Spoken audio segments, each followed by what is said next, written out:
we will see what if Naruto was a child of the sun goddess. But before we start, remember to subscribe and like this video. Now let's start. On the celestial plane looking down upon the land of Nippon, a white wolf with red markings and a spinning disc on her back watched over the residents of Kamiki village, where Susanoo defeated and drove back some minor green imps. This confused the wolf, who in reality was the sun goddess Amaterasu. She had defeated Yami and had purged the lands of evil. So then why, she asked herself, did the imps and other creatures stay?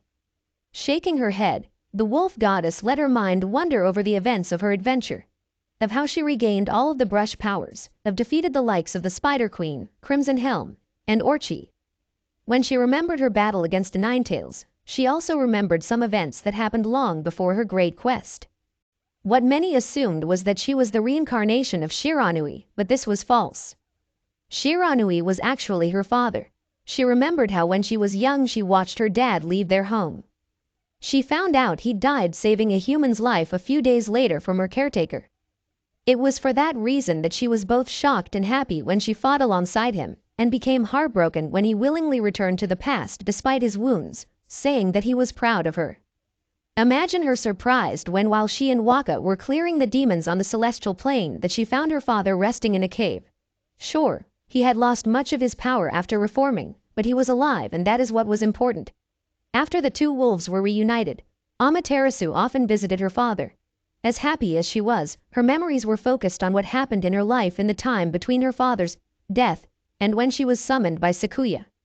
After over half a century of inactivity, Amaterasu grew bored and decided to take a small break. Sending her soul to what she believed to be another world, she found a pregnant redhead woman, but noticed a problem.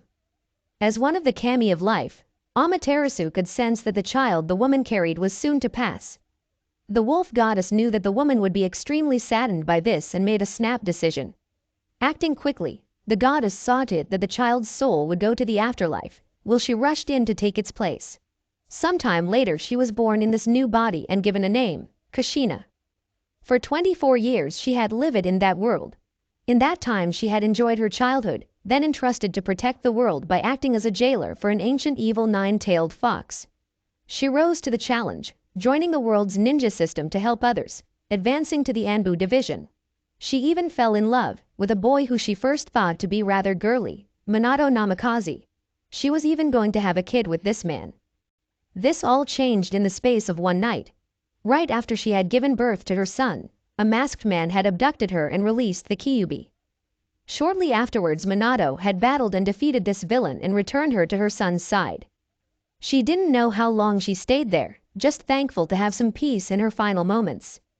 Then Minato came back, heavily injured. He teleported both her and her son to where he had the fox trapped. With a heavy heart he explained how he needed to seal the fox in Naruto to save the village. Kushina, as she thought of herself being used to the name, heavily objected to this, not wanting her son to have an unhappy future. Being the diplomat that he was, Minato was able to convince her of his plan, citing how their son would be a hero, he would have the previous Hokage, their friends, and their students to look after him, and how it would be like when she had the fox, no one would know of what he contained. The straw that broke Kushina's resolve was when Minato explained how he would seal a part of their souls as well, so that their son could at least meet them. This was not to be. Minato had just completed the ritual to seal away the fox but had yet to seal their souls when the Kyuubi landed one last blow, ripping Minato's heart out and disrupting the ritual. Seeing this, Kushina screamed out in sadness and in rage, then saw darkness as her body expired from having the demon forced out of her. When she opened her eyes again, she was greeted by two white paws. Knowing she was once more in her original body, Amaterasu gave a long howl for the loss of the love of her immortal life and for having to leave her child behind. Returning back to the present, the sun goddess suddenly felt tired. As she laid her head back down for another nap, she had one last thought of the past. I wonder how my little maelstrom is doing. Looking over the land of waves from the cliff top, Naruto strangely felt at peace. It had been a few days since the battle on the bridge. Even though he had arrived late, Naruto was finally given a chance to show how much he had grown since he entered the academy. In the course of the fight, him and Sasuke had gotten trapped within the jutsu of the fake hunter Nin. While the duo was surrounded in the dome of ice mirrors, They had been constantly assaulted by the imposter with Senbon needles. During the fight, Sasuke had awoken his Sharingan, but that did little to stop the enemy's attacks. When Naruto saw that the next attack would be fatal, he quickly pushed the Uchiha to the ground. The impact may have knocked him out, but it saved Sasuke's life.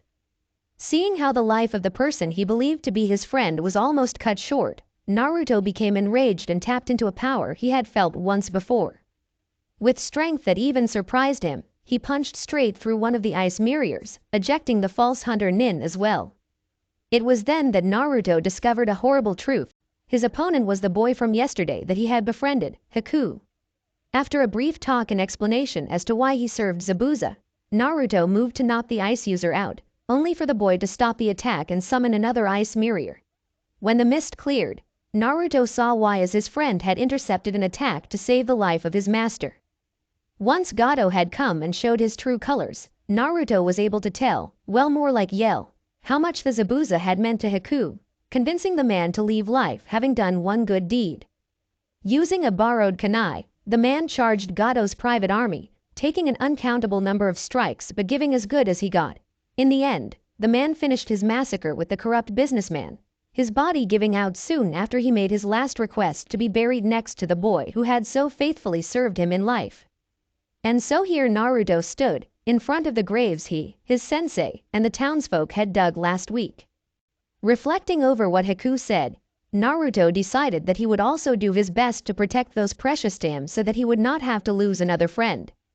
Looking over the land of waves, the boy also thought of what the future would hold for the tiny village. He could see the bridge from here. There was perhaps a half a week of work left before it connected to the mainland. Soon after that, tiny village's economy would boom with new merchandise become available for cheaper prices and more capital coming in from visitors from other nations. The bridge would soon pay for itself. The newly constructed space could be rented out to traveling merchants to sell their wares. Smiling, the boy went back to practicing the tree-walking excursive. Sasuke Uchiha was pissed. He was currently walking in what could be considered the downtown of this small village. The topic of every conversation he heard was about that blonde idiot of a teammate of his. All he heard was that Naruto kid must be something else. He must be the strongest shinobi of his generation. He single-handedly saved this village and inspired us. It wasn't fair. He was the last Uchiha. He should be the one getting this praise, not the dead last. If that idiot had not shoveled him, causing him to get knocked out, he would have beat that hunter Nin wannabe and then killed the missing Nin himself.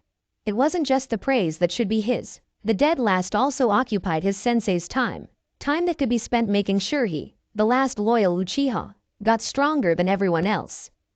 Looking up, Sasuke noted that he had wandered in front of the village's new deliver office. He suddenly remembered what that old creep Danzo had said, "If your teammates cause you any trouble, just let me know." Sasuke smirked as he walked in the building and was asked how he could be helped. The genin only asked, "How fast could you get a message to Konoha?" Naruto waved to the gathered villagers as he and Team 7 left the land of waves. Besides the occasional bandit that used to be part of Gato's payroll, the past week had been rather easy. Walking away, it seemed like everyone was in a good mood. The people of Waves would soon get back on their feet once they found Gato's hideout and reclaimed their money. Kakashi was once more left in peace to read his Icha-Icha. Sakura was happy. Sasuke was fully healed. And Naruto was happy to have helped so many people. Even Sasuke had a smile, but Naruto didn't know why. Despite the fact that he was walking away from so many people praising him and back to the half-concealed glares, Naruto was excited to get back to Konoha. While he may not have always been treated that great, it was still his home. He couldn't wait to tell Old Man Hokage and the Ichirakus about how awesome he did during the mission. He was unaware that to his right Sasuke had a different reason for being excited to get home. "Just you wait, dead last, you'll be in for a surprise when we get home." The Hokage's office Hiruzen Sarutobi was doing his duty as the third Hokage, namely protecting his shinobi and villagers from the menace known as paperwork. He was perplexed as to the amount he had to fill out every day. He knew that his sensei didn't have to fill out mission payment forms in triplicate, and he didn't remember having to sign off on so many civilian exclusive issues, such as the standard degree a cup of coffee must be served at. In his mind, the aged man had come to two conclusions. Either his successor had instituted these changes so he could have better oversight of the village. If that was the case, how did he stay up to date with all of the paperwork? Or someone was trying to keep him in his office and away from people as long as possible.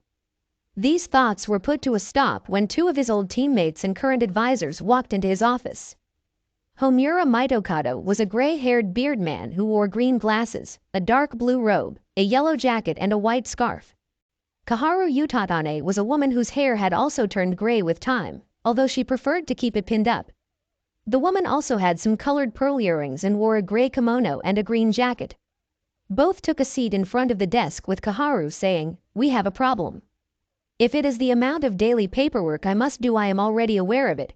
Really, why must I fill out the same form 3 separate times?" Both advisors looked stunned by the Hokage's statement. "Hiruzen," Kaharu began, "we don't mean to tell you how to do your job. It was obvious since the beginning that Tobiramaru-sensei was grooming you to take over the position, but you only need to fill out 1 copy of any form to submit to the records. It has always been this way. Minato actually made the process more efficient, though we don't know how." "So you mean to tell me," Hiruzen began, "that I have spent the past 12 years doing 2/3 more work than I needed to?" "It would appear so," Homura said before he asked, "Why would you even do it that way? Don't you remember the system from when you were in office the first time?" "It was how it was presented to me when I took office again, and I didn't question it. I had more important things to worry about. One thing is for sure, at the next council meeting I'm announcing a paperwork reform." "Was there anything else you two needed from me?" In reply, Kaharu pulled out a sheet of paper. "We were able to intercept this before it went to one of Danzo's puppets on the civilian side." The Hokage quickly looked over the paper before saying, "None of this could be true. All 3 of us know that Naruto would never do any of these things." "We know that, but the civilians only see the fox," was Homura's reply. "They will believe every word of what is said, that Naruto willingly endangered Sasuke's life during a confrontation with the enemy and helped inflict damage upon him by using the Uchiha as a human shield." Where would Danzo even get the information to make these claims? Team 7 is currently on a C-ranked escort mission. We had a few of our agents within route look through Danzo's messages. It would appear that the mission was more dangerous as the client withheld some crucial information, namely Gato of Gato Shipping put a hit out on him. Homura began. Kaharu continued, "It is true that there was multiple confrontations with enemy shinobi, and that Sasuke had been injured. It was after the fact that Sasuke was able to send word to Danzo of the encounter, giving him enough information to craft a story to place the blame on young Uzumaki. Why must Danzo continue to be an issue I have to deal with almost daily?" Hiruzen questioned himself. However, Kaharu decided to answer, "We all know why. He wants your title for himself. The man has continued to discreetly defy your orders since you took back the hat. We don't have the proof, but we know that he was the one who leaked Naruto's status to the rest of the villagers who saw an opportunity to take revenge against what the Kyuubi had done. We know that he was the one who forced Itachi's hand. Admittedly, once negotiations between us and the Uchiha had broken down, we were in favor of assassinating those leading the coup, but Danzo forced Itachi to kill the innocent ones as well. And it seemed that he has continued to play the situation to his advantage." Homura continued, "He helped elevate Sasuke's status in the village and, if this message is anything to go by, has offered to help take care of any problems the Uchiha brat encounters." "This is indeed troubling," Hiruzen began. "It seems that we have ignored Danzo too much recently. We will have to watch him closer and wait for him to slip up. While we wait, we need to solve our current problem first. These accusations could end Naruto's shinobi career. Even if they don't, they will leave the boy without any financial resources just defending himself." The 3 elders were silent for a few minutes while think of a way to save the career of a young man. During this time, Kaharu once more looked over Danzo's prepared speech and found the solution. "Here it is," she declared. "Danzo is going to state that Naruto could not be trusted to be around the Uchiha again. Including himself, Danzo only has 3 guaranteed votes on the civilian side. We are lucky in the fact that most of the civilians that were elected generally follow what the shinobi side want. The only way for Danzo to ensure his vote passes would be to appeal to the Uchiha worshippers. If we switch Naruto or Sasuke to a different squad, then the rest of the civilians will be satisfied." "That could work," Homura said, "but on what basis could we justify switching Naruto with a genin from a different squad? We can't switch Sasuke. The message said he awoke the Sharingan, so we have to keep Kakashi as his sensei. Hiruzen gained a thoughtful expression before calling to his secretary, "Could you please bring me all of the assignments and tests that Genin Uzumaki completed during his time at the academy?" Over the next hour and a half, the Hokage and his advisors looked over the schoolwork. "This is terrible," Kaharu stated. Some of his senseis overrode the Scantron and marked correct answers as wrong. "I have worse," Homura countered. "This is his written test from his first attempt at the Genin test. It seems he actually knew enough to pass even without the clone jutsu." His examiner erased almost every single answer, giving him a score of 5. All of a sudden, the advisors felt a great amount of killer intent radiate from the Hokage. "This is absolutely unacceptable," the leader yelled. "This is a 5-page essay the boy wrote on application of the academy to real-life scenarios. He states how flawed some of the classes are and how to improve them. We might actually want to take these suggestions." He also didn't just limit himself to the curriculum. He notes how sneaking out of class and pranking has helped him develop his stealth and trap-making skills. The grader only gave him a 3%, saying his comments were unneeded, that he did not answer the question, and that the academy is perfect the way it is. After both elders read the essay, Homura asked, "Who graded this? Obviously they're going to be fired." Kaharu laughed and said, "Don't worry about firing the idiot Homura. Mizuki was the one who wrote these comments." Sighing, Hiruzen stated, "It seems that every instructor except Iruka willingly underscored Naruto. I wonder where you would be placed if they did not have any bias." "Based on what I have seen," Homura stated, "the boy is actually quite intelligent, being in the upper 5% of his class." An idea struck the Hokage as he asked, "If we were to account for Naruto's movement in class ranking, who would have been the dead last?" Looking over the class roster and Genin teams, Homura said, "Some no-name civilian who failed his true test." "I see where you're going with this though, so how could we justify swapping out Naruto with someone in Squad 8? We can't use Squad 9 as they are a year his senior and Squad 10 is this generation's Ino Shikacho trio." "Well," Kaharu began, "Kurenai requested her Genin so that she could make a tracking squad.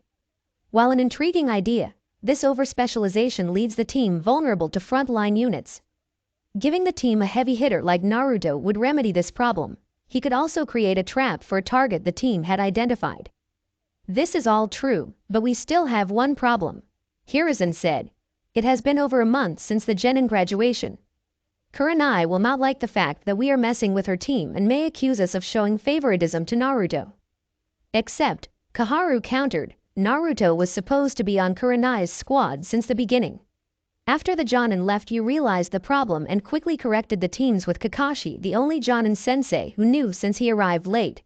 You entrusted us to give the corrected list to Iruka, but we mistakenly gave him the wrong list."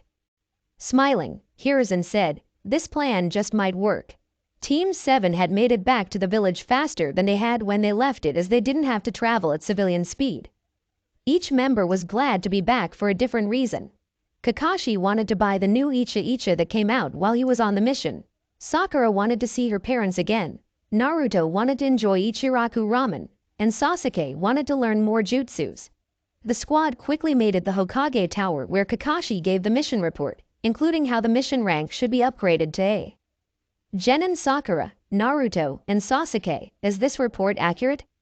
All three replied with, "Yes, Hokage-sama." Well, Sakura and Sasuke did, while Naruto said, "Sure as old man." Sighing, the Hokage said, "I'll be sure to note the change in mission rank and pay. Kakashi, next time the situation becomes more dangerous, send for backup."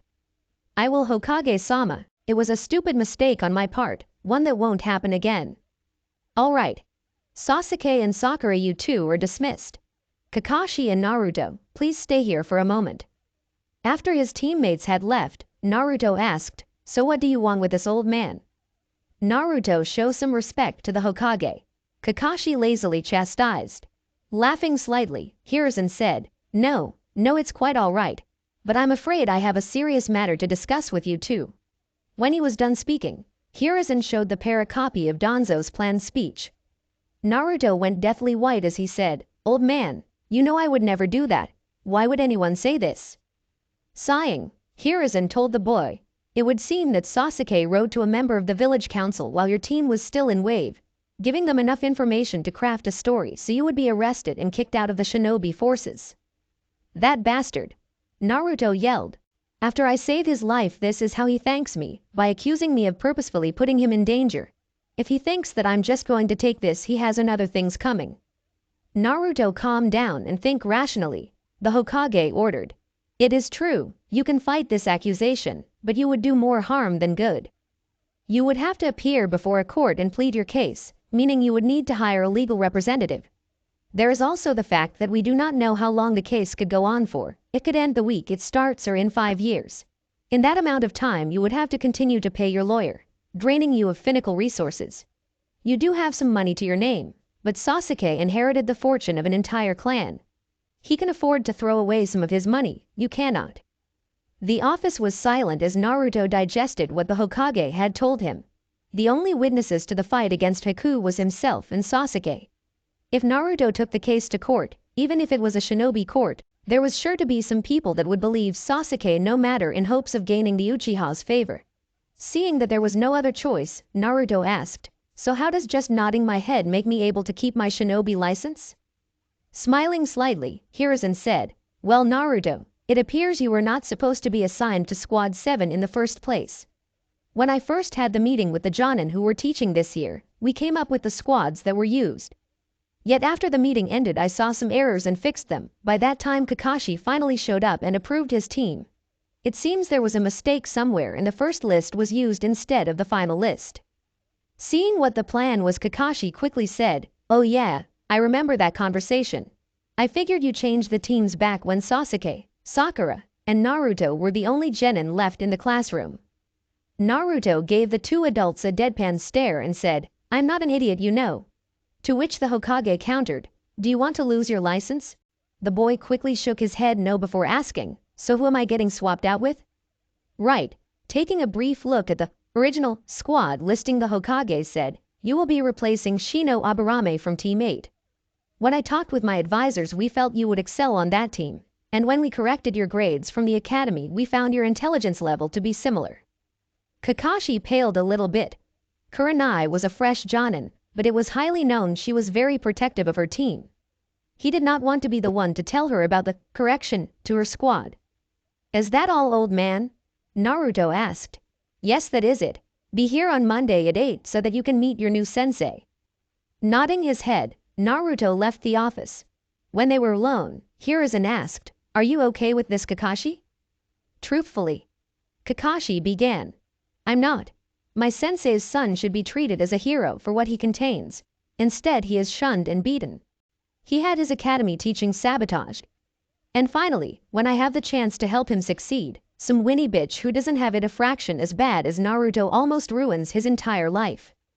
I know Kakashi. The kid has not had a fair lot in life. If you or anyone else saw the fight we wouldn't have any difficulty, but the Uchiha got word to his supporters first. The official record states that you were preoccupied fighting Zabuza and Sakura stayed with the bridge builder. This was the best we can do. I know Kurenai won't be biased against the boy and his new teammates should be friendly to him. You may leave now. I know you don't want to be in here when Kurenai shows up." Nodding his head, Kakashi walked out of the office. There might be something more I can do. Kakashi, though, remembering a book that the third Hokage had ordered all copies to be destroyed, but Kakashi decided to hold on to one in secret. Naruto has always been a smart child, even if he hid his intelligence well, I'm sure you will be able to figure it out. Laying on his bed and staring up at his ceiling, Naruto couldn't believe how much his life had changed so quickly. In the span of a few short hours, he had gone from being the celebrated hero of the Land of Waves to his teammate accusing him of essentially using the Uchiha as a human shield. Now his dream of being the Hokage had been threatened. He was too depressed for ramen. He was broken from these thoughts when he heard a knock at his door. Not bothering to get off his bed, the boy yelled out, "If you've come to trash my apartment again, could you skip it tonight? I'm not in the mood to clean up the mess." Instead of going away, the knocking at the door became more forceful. Admitting defeat, Naruto finally got off his bed and opened his door. Surprisingly, there wasn't an angry villager waiting for him. Instead, on his doormat was a book with a note covering the title. Picking up the book, Naruto noted it had hardback brown cover and was about the size of Kakashi's Icha Icha.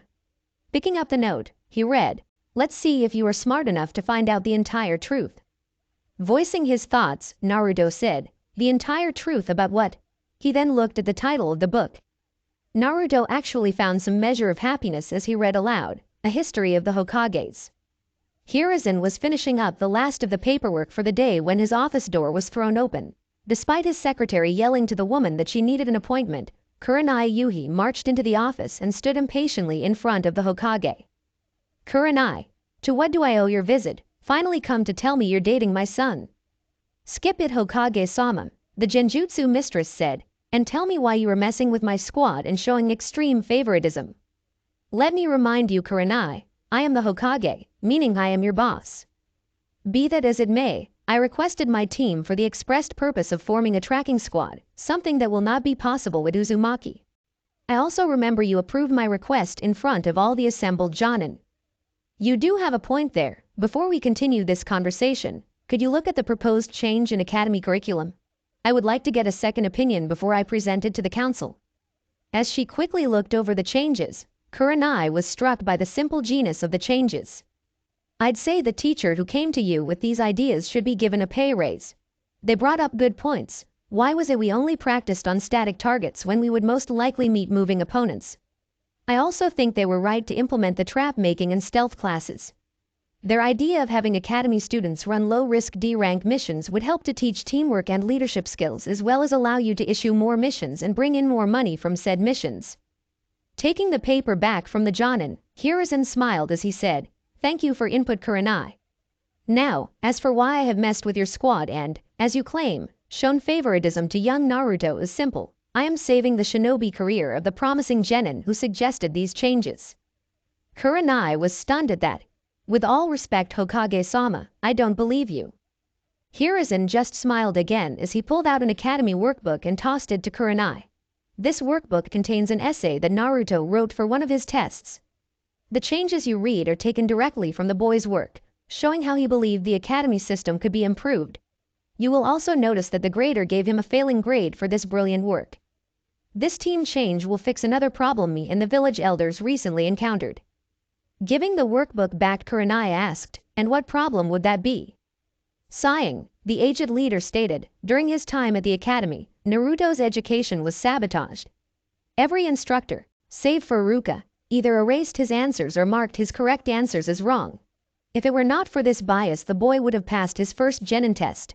Don't think I'm just doing this for Naruto, this is also helping you squad." "Really, Hokage-sama? My squad has already had time to get to know each other better and work well as a cohesive unit. So tell me, how will taking one known element out of the equation and replacing it with an unknown help an already perfect team?" Glaring slightly, the Hokage stated, "Because your team is too over-specialized. Yes, the team you have created will be able to track almost any target, but what then? Hinata might be able to disable them, if the target allows her to get into close quarters combat. Kiba might be able to use his family jutsus, if he is not separated from Akamaru. Shino could use his insects to drain the target's chakra, assuming they do not know any wide area jutsus that would kill most, if not all, of the insects. Now let's put Naruto into the equation. His pranks have made him adapt to trap making, meaning once your team identified the target he could incapacitate them quickly by leading them to a trap. He knows the shadow clone jutsu, so if he were to encounter a particularly troublesome opponent he could, with his large chakra reserves, literally become a one-man army. Lastly, let's consider his stealth. Let me ask you, Kurenai, if he can avoid my Anbu wearing that much orange, how good is he really?" The office was silent for 10 minutes as Kurenai thought about what her leader had said. Thinking rationally, she could see where she had made a mistake during the team assignment. She had counted on Hinata being the primary tracker with her clan's Kekkei Genkai, while Shino and Kiba would act as the heavy hitters and incapacitate the target. However, she did not realize that each genin had inherent weaknesses with their fighting style. Sighing in defeat, Kurenai said, "I accept this change under heavy protest." Smiling once more, Hiruzen said, "I can allow that. Give the boy a chance, Kurenai, you saw his work, he has potential. Be here at 8 on Monday to collect your new genin, bring Shino for his reassignment. You are dismissed." "Yes, Hokage-sama."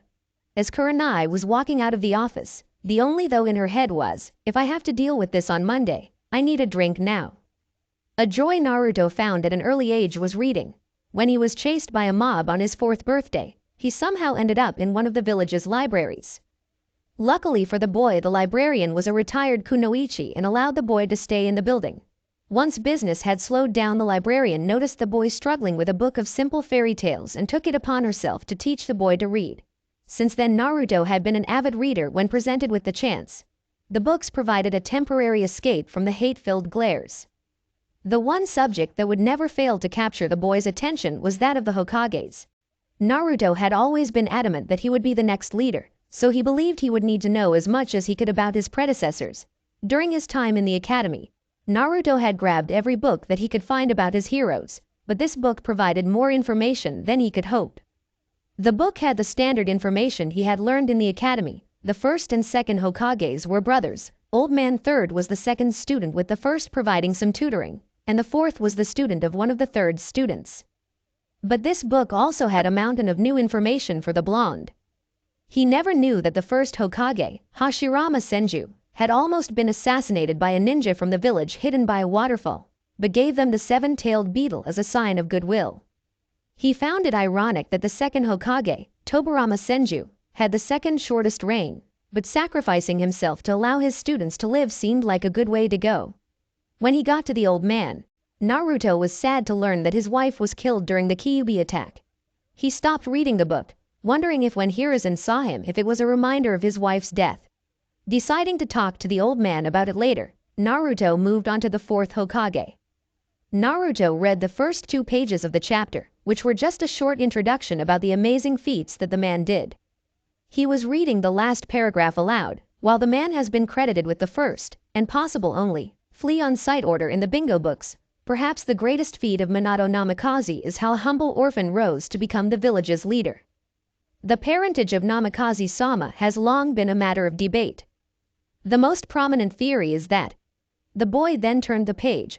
Before he finished turning the page, Naruto saw that the rest of the book was blank. Perhaps that was why he never saw it before. It obviously was never finished. Once the page was completely turned, the boy almost dropped the book when he saw the full page photo. He didn't know what it meant, but he knew that he would be researching for the rest of the weekend. Thank Kami, the librarian taught him how to use the filing system. Amaterasu was woken from her nap by something poking her side.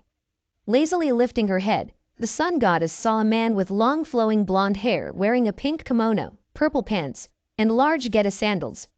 With a glare, Emi asked why the man, Waka, woke her.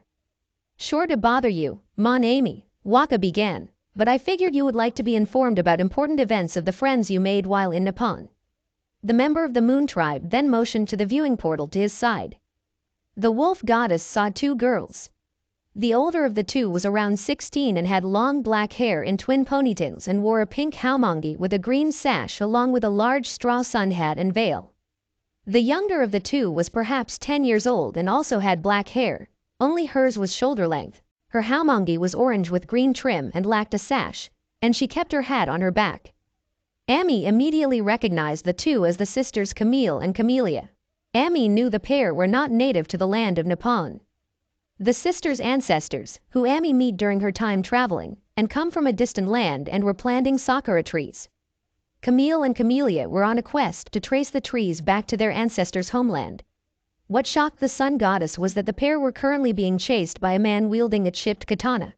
As she had no power in the land the events were taking place in, Ami could only watch and hope for the girl's safety. Camille was dragging her sister as they desperately ran away from the bandit. They were so close to seeing their ancestors' homeland, but after they had reached this continent they had to travel a vast distance. They were lucky so far. They had heard tales in the hotels they stayed in about dangerous criminals, but they had managed to avoid trouble. That changed 20 minutes ago. The sisters had been walking along the road, looking for a place to stay for the night, when they heard something off to the side. Being curious, Camellia dragged her sister to the bushes on the side of the road. There the sisters saw a man in a dirty blue kimono shirt and pants with chipped katana muttering about how a blonde kid had led to the death of his meal ticket. Knowing trouble awaited them, Camille grabbed her sister and backed away from the man. However, she stepped on a branch, altering the man to the 2 girls. This led to the present, with both girls desperate to get away from the man. They might have made it if Camellia hadn't tripped on a rock. With a cry of, "Sister!" Camille knelt by her sister with her back to the man chasing them, hoping to shield the younger girl from the sword strike. The blow never came. Instead, the sisters heard a whoosh of air. Looking behind them, the two girls saw that the man who was chasing them had stopped, dropping his sword when a crossbow bolt became lodged in his shoulder. "I thought we told you thugs to get out of our country. Leave now so I don't have to kill you in front of these ladies." The man followed their savior's instructions, turning around and running away. Turning around to meet their hero, the girls were shocked to find a boy that couldn't be much older than Camellia wearing overalls and a bucket hat while carrying a crossbow. Quickly getting over her shock, Camille said, "Thank you, young man, for rescuing me and my sister." Smiling at the pair, the boy said, "Don't worry about it, miss. Just doing the right thing. My name's Inari, and you two would be?" "Oh right, my name is Camille and this is my sister Camellia." Looking at the two, Inari asked, "You two aren't from around here, are you?" Shaking her head, Camille said, "No, we came here hopping to find our ancestors' homeland. We were hoping to find a new home." Turning to her sister, Camellia asked, "Sister, why do we have to go back? I like Nippon better than here." "That may be," Camille scolded her sister, "but we need to at least visit the land so we can pay our respects. However, maybe you're right, maybe we should go back to Nippon." Looking at the two, Inari asked, "Do you two have a place to stay? If not, I'm sure my mom won't mind feeding 2 extra mouths for the night." "Thank you, Inari." The older sister began before asking, "Where is your home?" "Oh, don't worry," the boy began. "My house is right outside the village, we just have to cross the bridge first." Amaterasu and Waka watched the events unfold, both thankful for the boy's timely rescue. The pair watched as the boy talked to the sisters while he led them out of the woods and back to the main road. After walking for some time, the trio came to a stone bridge. Whistling, Waka admitted, "That is an impressive bridge, it's bigger than the one in Sion City. The only problem is the name. I mean really, why name such an impressive structure after a ramen ingredient?" Waka was further confused when he heard the goddess growl at him. While Waka went off on his tangent, Amaterasu was thinking, "It can't be true, can it? I thought that land was a different world. If it's true, maybe I can finally meet my son." When she heard Waka's criticism of the bridge's name, she imminently growled at her friend while thinking, "The name means maelstrom." As Inari had guessed, Camille and Camellia were warmly received by his mom as well as the rest of the villagers. After crossing the bridge, the trio quickly made their way to the town's center, where a celebration of Gado's overthrow was still going on. Once introductions were made, it was time for dinner. It was a simple affair, some fish, rice, a number of roasted pork, a number of vegetables, and sake for the older villagers to drink. In short, it would be considered a feast if Gado was still in power. "So, Tsunami," Inari's mom, began, "My son tells me that you are not from around here. Where did you travel from?" "Some time ago we came by ship from the land of Nippon across the sea." "I've heard of that place," Tizuna, the bridge builder and Inari's grandfather said. "The sailors that used to come through here brought back tales of it being a somewhat peaceful land that was infested by demons." "Compared to what my sister and I just experienced," Camille began, "I would have to agree with you. When we traveled the countryside, we did not encounter any problems. The only criminal we heard of was a pickpocket when we were staying in a city. We did see some demons, but if you pay enough attention you can avoid them most of the time." "Sounds nice," a random villager called out, "but why would you two leave that place to come here? Don't get me wrong, the elemental nations are generally a nice place and I don't have any intention of leaving my home. But this Nippon still sounds a heck of a lot better than here." "Well, you see," the older sister began, "our family was not originally from Nippon." "Right," the younger of the pair continued, "we were always told that they traveled from a faraway land and planted the guardian saplings as they traveled. One day sister decided that we needed to go back to where our ancestors came from, so we traced the saplings back to here." "Well, not here exactly," Camille corrected her sister. "And just where did your ancestors come from?" Inari asked. "Well, based on where we have found the saplings and the stories from my childhood, we think it may be a village somewhere in what you call the Land of Fire. Our parents always told me that the first of our family who traveled came from a land of great conflict. One day 2 men from 2 powerful clans offered to buy my ancestors' land so that they could build a village. Growing tired of the violence, My ancestors agreed and used the money to travel and find a new home. Tazuna scratched his chin as stated, based on my limited knowledge of history, it sounds like you mean to go to Konoha. Based on what that blonde brat said, and what that duck butt said as well, the village was founded by two men from two different powerful clans. That's great, Camellia said, we can go there, pay our respects and then go back to Nippon. It won't be that easy, the bridge builder said, it's about a week's travel from here, not to mention there are probably some more of Gado's old forces around here. Also, to my knowledge the village doesn't have a port, so you would have to travel more. And what do you suggest we do, Tazuna-san? Camille asked. Well, why don't you wait until tomorrow to leave? We still need to bring the last bit of our mission payment to the village. You could go to the village with Marushi. Here Tazuna motioned to a mountain of a man who looked to be 100% muscle, to deter any bandits on your way. Once you get there, you can probably hire out a team to escort you home.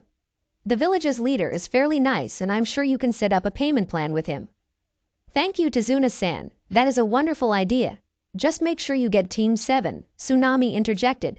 Naruto-kun was the driving force behind protecting my father, that bridge, and this village. Here everyone at the feast yelled out, to Naruto, before downing more sake. Confused, Camille asked, is this boy really that good?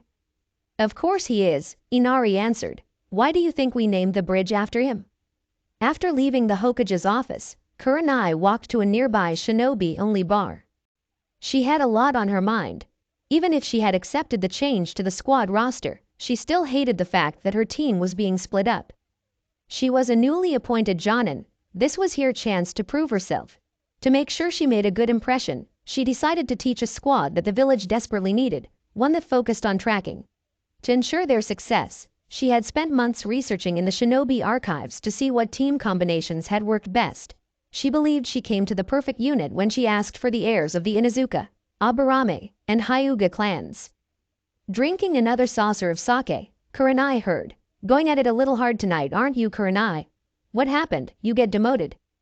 Turning around, the kunoichi saw a bearded man in the standard Jonin uniform. This was the man that she had a crush on while in the academy, had openly dated while a genin, had missed when she was a chunin, and was in a secret relationship with ever since he returned to the village. To most he was known as the last living son of the third Hokage. To her and a few friends he was Asuma Sarutobi. No, Kurenai answered, but with his new orders your dad might as well have. Asuma stiffened slightly. It was well known that he was uncomfortable whenever his relationship to the Hokage was brought up. The man had spent his first years at the academy to his last day as a chunin living in the shadow of his father, the god of shinobi. It was why he had such a falling out with his father and left the day he was promoted to Jonin to join the Guardian 12. Regaining his composure, Asuma asked, and just what did Hokage-sama order you to do? Take a triple S ranked mission. He might as well, a somewhat drunk Kurenai said, he broke up my team. I thought you got approval for your tracking squad. Oh, I did. Kurenai paused to have another saucer of sake, but then he goes and switches Shino with the Uzumaki for some reason he refuses to tell me. He basically said that since I'm a new Jonin he doesn't trust my judgment and I need my hand held. I spent months research who should be on my squad, then I'm told to just be quiet and deal with what I've got. Stopping the woman from taking another drink, Asuma said, Kurenai, you're drunk and you need to calm down. I'm sure that's not what Hokage-sama thinks of you. As bad as he can be about his family at times, the man is a genius on all things shinobi related. Now, what rank did those shinobi have when you did your research? Well, most wear chunin, but why should that make a difference? They all have the same clan jutsus and training. Maybe, but they don't have the same amount of practice. Asuma countered.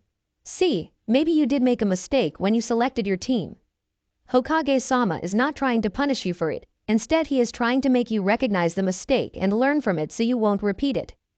Having some clarity of mind, Kurenai though on what both Sarutobis had said. True, she had assumed that all members of the same clan would have relatively the same abilities no matter what rank they held.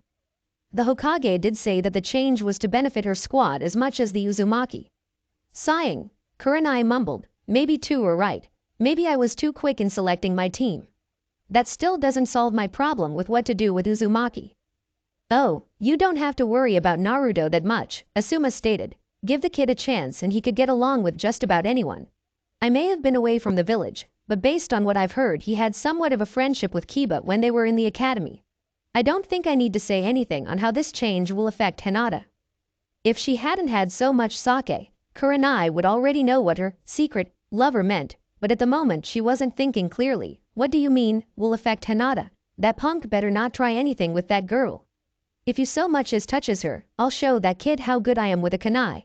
To illustrate her point, Kurenai took a large kitchen knife, no one knows where it came from, and stabbed it 2 inches into the wooden bar.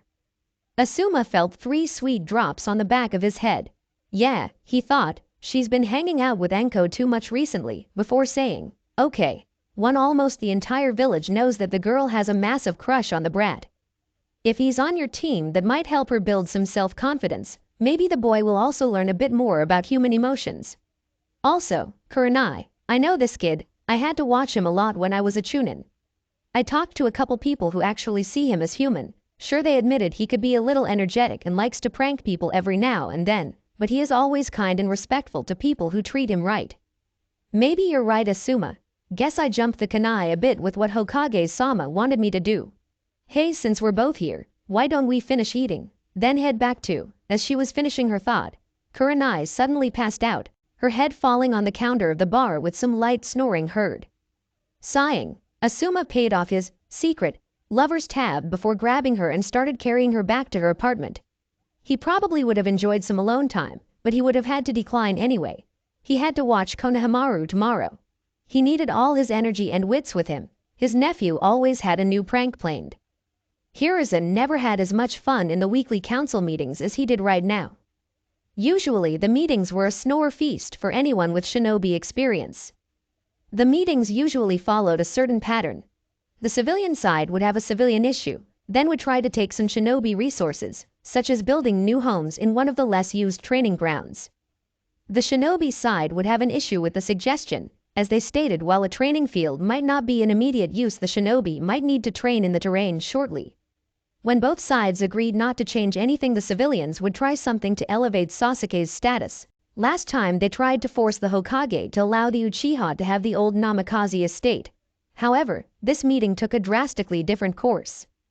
So now that we are all in agreement with my paperwork reform, Hiruzen began. Do we have any other business, or can we end this and go to lunch? Actually, Hiruzen, a heavily bandaged man with a can, Danzo, began. I do believe we have a problem with one of the genin in our shinobi force. First, Danzo, Hiruzen began. Let me remind you that I am the Hokage. You will show me the respect that title deserves and use it. Now, what seems to be your complaint? The aged leader asked, although he already knew what it was. I have been given information that the C-ranked mission that you have assigned Team 7, who I shall remind the Honorable Council contains young Sasuke Uchiha, has been elevated to an A-ranked mission based on information that the client withheld. So far, Danzo had stuck with his script, giving Hiruzen the perfect opportunity to interrupt and try to stop the wounded man's momentum. Yes, that is true, but I don't see how this past event matters in the present. Any mission a shinobi takes, be it as simple as a D rank or as complex as an S rank, can change in an instant, to which our forces need to be able to adapt. Having to pause slightly as he did not expect his rival to interrupt, Danzo continued saying, You may be right, Hokage-sama, but I ask, what if another one of our shinobi willingly endangered the life of another? One of the civilian council members who Danzo had in his pocket played his part, asking, What are you saying, Danzo-sama? Has something happened to Uchiha-sama? Internally smiling at his brilliant plan coming together, Danzo said, It has come to my attention that during the mission both Sasuke Uchiha and Naruto Uzumaki engaged an opponent that was able to use ice-style jutsus. It was during this confrontation that Uzumaki forced young Sasuke in front of the majority of the attacks, using the boy as a human shield. Instantly the entire council room erupted into yelling. The civilian half was going on about how the demon brat needed to be punished. The clans, on the other hand, were denying the accusation, having all, at one point or another, interacted with the boy and knowing if anything he would take the majority of the attacks himself. That is enough. We are all adults here. We will not behave like teenagers chasing after the latest gossip. Now, Danzo, do you have anything else to say? Hiruzen asked after regaining control of the room. Yes, Danzo began, feeling smug about soon possessing the ultimate weapon to conquer the world in the good of Konoha. It is clear that the boy must be kicked out of the Shinobi program, as long he remains on the same team as Sasuke. Here Homura decided to interrupt Danzo and help to ruin his plans. Oh, you didn't know? I guess Kaharu and I forgot to tell everyone. It seemed that when we delivered the team roster to the academy we had a mix-up and delivered an earlier, flawed version. Rest assured that the mistake has been corrected. I feel sorry for young Aburame, being switched with Uzumaki after a month of getting to know his teammates. Now Danzo, Kaharu asked, from where did you get the information to make these accusations? Knowing he was now fighting a potentially losing battle, and knowing he could not slander the Uchiha name, Danzo instead replied, I am afraid I cannot reveal the identity of my reputable source. Nevertheless, you have brought forth a serious issue. Make no mistake, a full investigation will be launched to ensure we know the truth in regards to Naruto's behavior during the mission. If these accusations are true, I'm afraid Naruto will have to be punished. However, if we are wasting precious time and resources on a wild goose chase, someone else will need be held accounted. Now, I believe it is time for lunch. Good day, ladies and gentlemen. As everyone was walking out of the council room, each person had varying thoughts. The Hokage and his advisors were glad their plan had worked. Most of the clan heads were hoping nothing came up that could potentially incriminate Naruto, even though they know he was innocent. The civilians were either grateful that the demon was off Uchiha-sama's team or hoping this was a chance to legally get rid of said demon. Danzo was in slight shock, wondering how his carefully laid plan had backfired so spectacularly. The following Monday, Naruto was awakened by his alarm clock. Reaching out, the boy slammed the snooze button and tried to get back to sleep.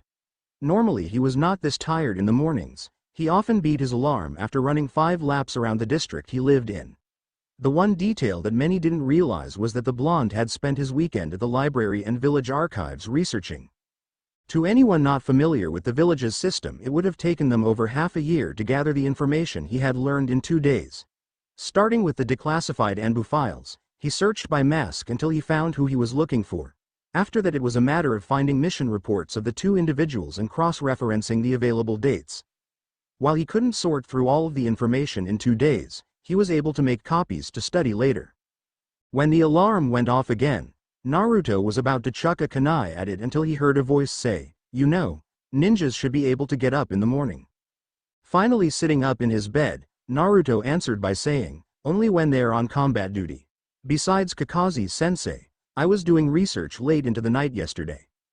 "Oh," the silver-haired man asked, "and just what were you studying?" "Just a few topics that currently hold my interest. Speaking of which, I might have some questions for you in the near future, but right now can you tell me why you are in my apartment?" "Right," the man scratched his neck, "I figured I probably wasn't the best sensei to you in our short time together, but I probably should walk you to the Hokage's tower for your reassignment." "Really, Naruto, I'm sorry events have played out like this." Waving off the man's concerns, Naruto said, "Don't worry about it too much, Kakashi-sensei. At least you tried to give me a good education, unlike most of the academy. It's not like you could have expect the actions one emo would do. Let's head out to the old man's office so I can meet my new sensei." Hiruzen almost had a heart attack seeing Kakashi arrive 5 minutes early. After they had gotten the aged leader calmed down and convinced him Kakashi was not an imposter, the pair had to wait a few minutes for Kurenai to arrive with Naruto's replacement. After the short wait, Kurenai walked into the office leading a boy with a gray coat that covered the lower half of his face while a pair of sunglasses stopped anyone from viewing his eyes. "Ah, Shino, you're here. I trust you have been informed about why you are here?" "Yes, Hokage-sama," the bug user began. "It seems there was a mistake in the genin assignment and I accidentally took Naruto-san's place." Turning to the blonde he said, "I am sorry for my mistake." "Don't worry about it, Shino. You're not at fault here. Piece of advice. Show up 3 hours later than what Kakashi-sensei tells you. The first time I saw him on time was when my former team went on an out-of-village mission." "Thank you, Naruto-san." Clearing his throat to gain everyone's attention, Hiruzen asked, with a pointed look at Kurenai, "Now do we have anything else to discuss?" To which he heard 4 simultaneous, "No, Hokage-sama." Smiling, the Hokage said, "Right. Well, you are all dismissed to introduce your new genin to your squads." At a bridge in the middle of the village, Sasuke and Sakura were getting comfortable for their 3-hour wait for their sensei. They were shocked when they only had to wait 5 minutes for the notoriously tardy Jonin. Even more shocking was the Naruto was absent. "Well, my cute little Genin, are you ready to begin training?" "But Kakashi-sensei, Naruto Baka isn't here yet," Sakura stated. "Yes. Well, it seems that there was an error in the squad assignments that's now been corrected. Shino will now be replacing Naruto on Team 7. Sakura was creeped out at this revelation. She could handle Naruto asking her out every day until she got promoted and left him in the dust, but she didn't think she could handle Shino's jutsus. She had read all about the Aburame clan and she didn't want any bugs near her. Sasuke was indifferent. He was just glad the Dobi was gone and wouldn't take any more of his time. Training Ground 8 currently Kiba Inuzuka, his canine partner Akamaru, and Hinata Hyuga were standing in the training grounds clearing waiting for their third squad member and their sensei to show up. "Where are they?" Kiba questioned. "Shino is always the first one here, and Kurenai's sensei usually shows up 2 minutes early."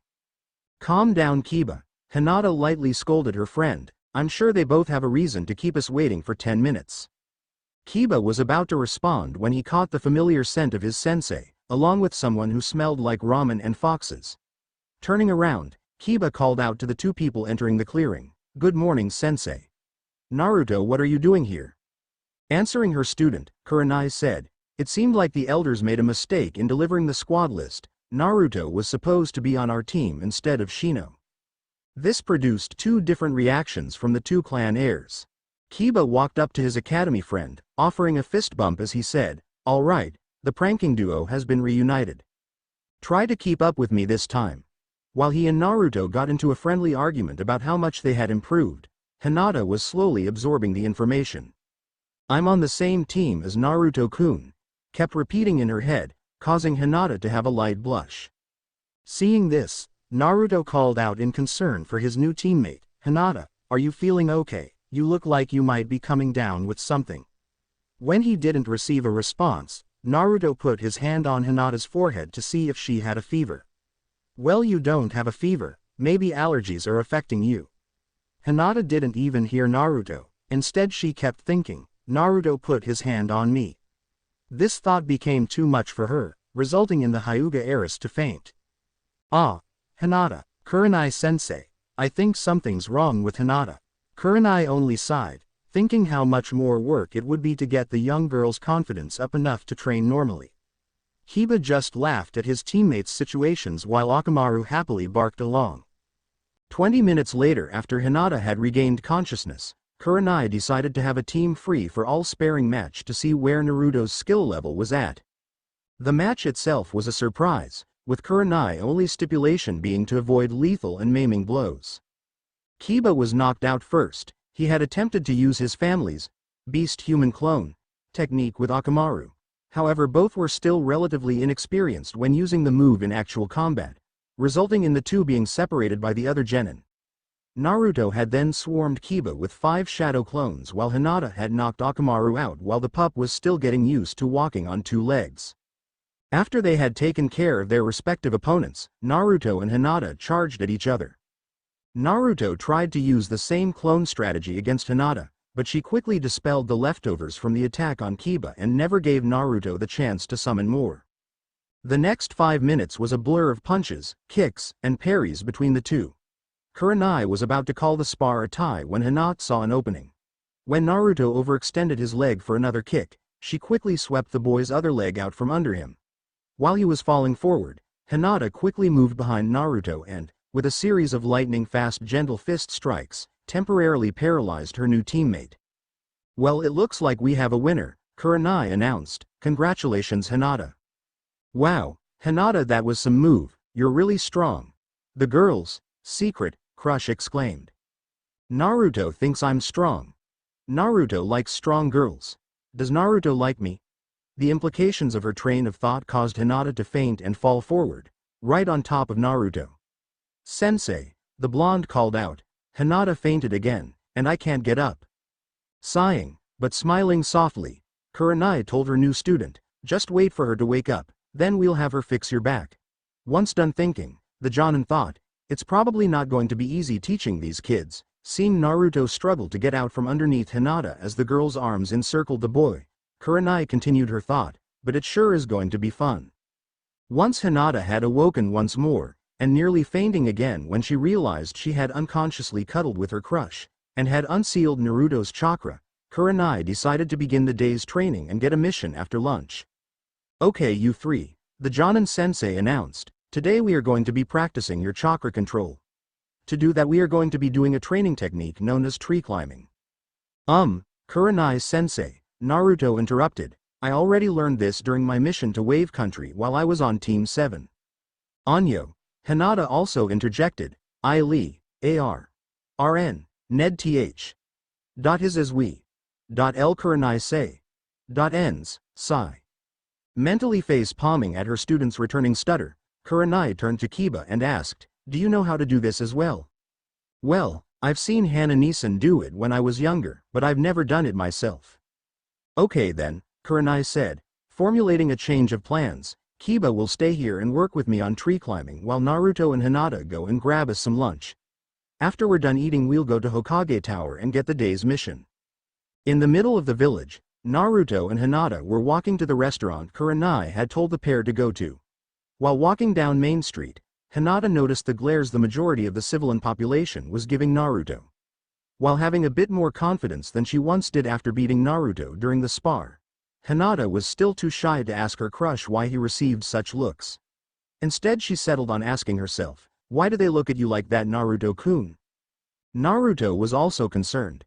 The villagers never tried to harm him when there were neutral witnesses around, but he hoped they didn't glare at Hinata like they did him. He knew that she was the closest thing the village had to a princess and probably never received a mean look in her life, and now she had to walk next to someone who got them daily.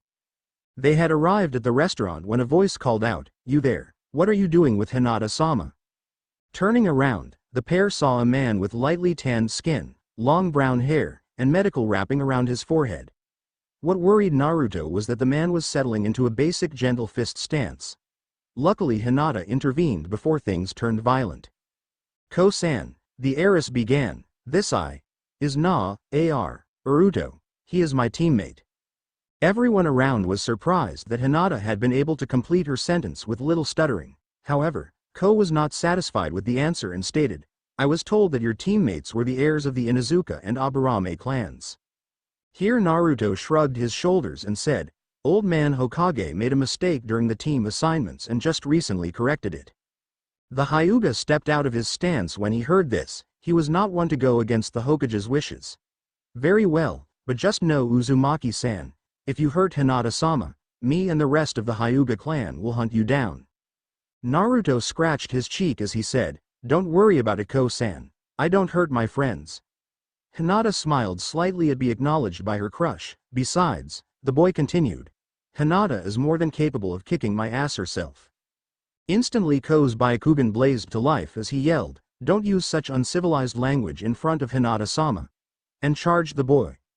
While Hinata stood in line, a blush on her face from Naruto's praise, Naruto spent the next half-hour barely dodging gentle fist strikes. After Kiba had completed tree climbing to an acceptable level, and after having a nice lunch, Team 8 made their way up the stairs of the Hokage Tower to receive their mission. As they were about to open the doors to the mission hall, they were greeted by Team 7 on their way out from getting a mission themselves. Hey Kakashi-sensei, Shino, Sakura, Sasuke, Naruto called out to each member of Team 7, with some venom in his voice when he greeted Sasuke, did you guys just get a mission? Of course we did Dobi, was the Uchiha's reply, why else would we be here? And why are you still a ninja? Was the unsaid question in the boy's head. Yeah, Sakura said, supporting her. Sasuke, we got to choose between the last two missions. Have fun with the cat while we watch the Hokage's grandson. Kurenai was slightly panicked at what the pink-haired girl said, please don't let it be Tora. The Genjutsu mistress prayed, they aren't ready for that demon yet. Walking into the mission hall, Team 8 was greeted by the Hokage. Team 8, the aged leader began. I'm pleased to see that you three have adjusted well to the change in squad members. It's not that big a deal old man. Naruto, Kurenai yelled at her student. Show your respect to the Hokage. I'm sorry Hokage-sama, please forgive him. Waving off the woman's concern, Hiruzen replied, don't worry about it too much Kurenai. I allow Naruto some leeway when he addresses me, Besides, I need to be reminded of my age every now and then. And the mission I have for your team is punishment enough. It's not, Kurenai feebly began. Oh, but it is, the old man smiled as he said. Team 8's mission for today is to capture the Fire Lord's wife's cat, Tora, and bring said cat back here unharmed. The genin could swear they saw an evil glimmer in the Hokage's eyes. Once Kurenai was handed the mission scroll and lead her team outside, she turned and asked, "Do any of you three have any idea on how we can pull this off?" Kiba and Hinata both looked at the ground in admittance that they didn't know what to do, having dealt with the cat before and receiving the cuts to prove it. Naruto, however, was rubbing his chin, then suddenly snapped his fingers. "Sensei," he began, "I might have an idea." 20 minutes later in the mission hall, Hiruzen was not a man that was surprised easily. He had faced many enemy shinobi and had his hand crushed multiple times when his wife was in labor. But the sight in front of him was what almost gave him a heart attack, as he believed the end of days was coming. Standing before the Hokage's desk was a smiling and unscratched Team 8. Standing to the Hokage's far left was Hinata, who was currently holding a cat carrier with a sleeping Tora inside. Regaining his wits, Hiruzen asked, "Kurenai, may I have your mission report?" Smiling, Kurenai said, "Certainly, Hokage-sama, but I believe Naruto should deliver it." "Very well." Turning his gaze to said boy, "Naruto-kun, could you please tell me how you managed to tie the record for the fastest capture of the cat, and come back with you and your teammates unhurt?" "Easy, old man." Cue a whack to the back of Naruto's head by Kurenai. "We had Kiba and Akamaru track down where Tora was. Once we were within 20 meters of the target, we had Hinata locate the target's exact location. I then moved further ahead of the target and set up simple trap to immobilize the target. Knowing the cat would attack any ninja teams sent after it, we instead had Akamaru chase the target to the trapped area. After the cat was immobilized, we quickly put it in the cat carrier for our own safety as well as its own. I gave it some tuna to help it calm down, but it's the most relaxed when Hinata Naruto faked a cough to cover his slip of tongue. Sorry, when Hinata is carrying it." Impressed by his genin's tactics, Hiruzen smiled as he said, "Good job, leave Tora with one of our chunin. He'll be returned tomorrow. As you tied for first place in fastest Tora retrieval time, I believe you all will receive a bonus. Now, are there any questions?" "Actually, Hokage-sama," Kurenai began, "I was curious how Team 7's babysitting mission went." "Also, who did we tie with?" Naruto and Kiba both asked at the same time. Looking over his mission reports, Hiruzen said, "Let's see. When Team 7 first entered the Sarutobi compound, they believed the place to be deserted. After all four had walked into the entryway and closed the door, they were all glitter-bombed. Konohamaru reviled himself due to uncontrollable laughter and was chased by Sasuke and Sakura. He lined up a few more pranks for them while being chased. He was only caught with 5 minutes until the end of the mission by Kakashi, and only received a light scolding on revealing his position. At the news of Team 7's mission, Kiba and Akamaru were rolling on the floor laughing. Naruto was doubled over and supporting himself with a hand on Hinata's shoulder. Hinata didn't notice as she was giggling, which Naruto found cute, and Kurenai was hiding a smile behind her hand. "As for who you tied," the Hokage said once everyone had stopped laughing, "our records show that Tora had previously been caught and returned in 20 minutes with the team members being unharmed twice, once by a team lead by my student Jiraiya, and once by a team lead by my student Tsunade." Here all three of the genins' mouths dropped.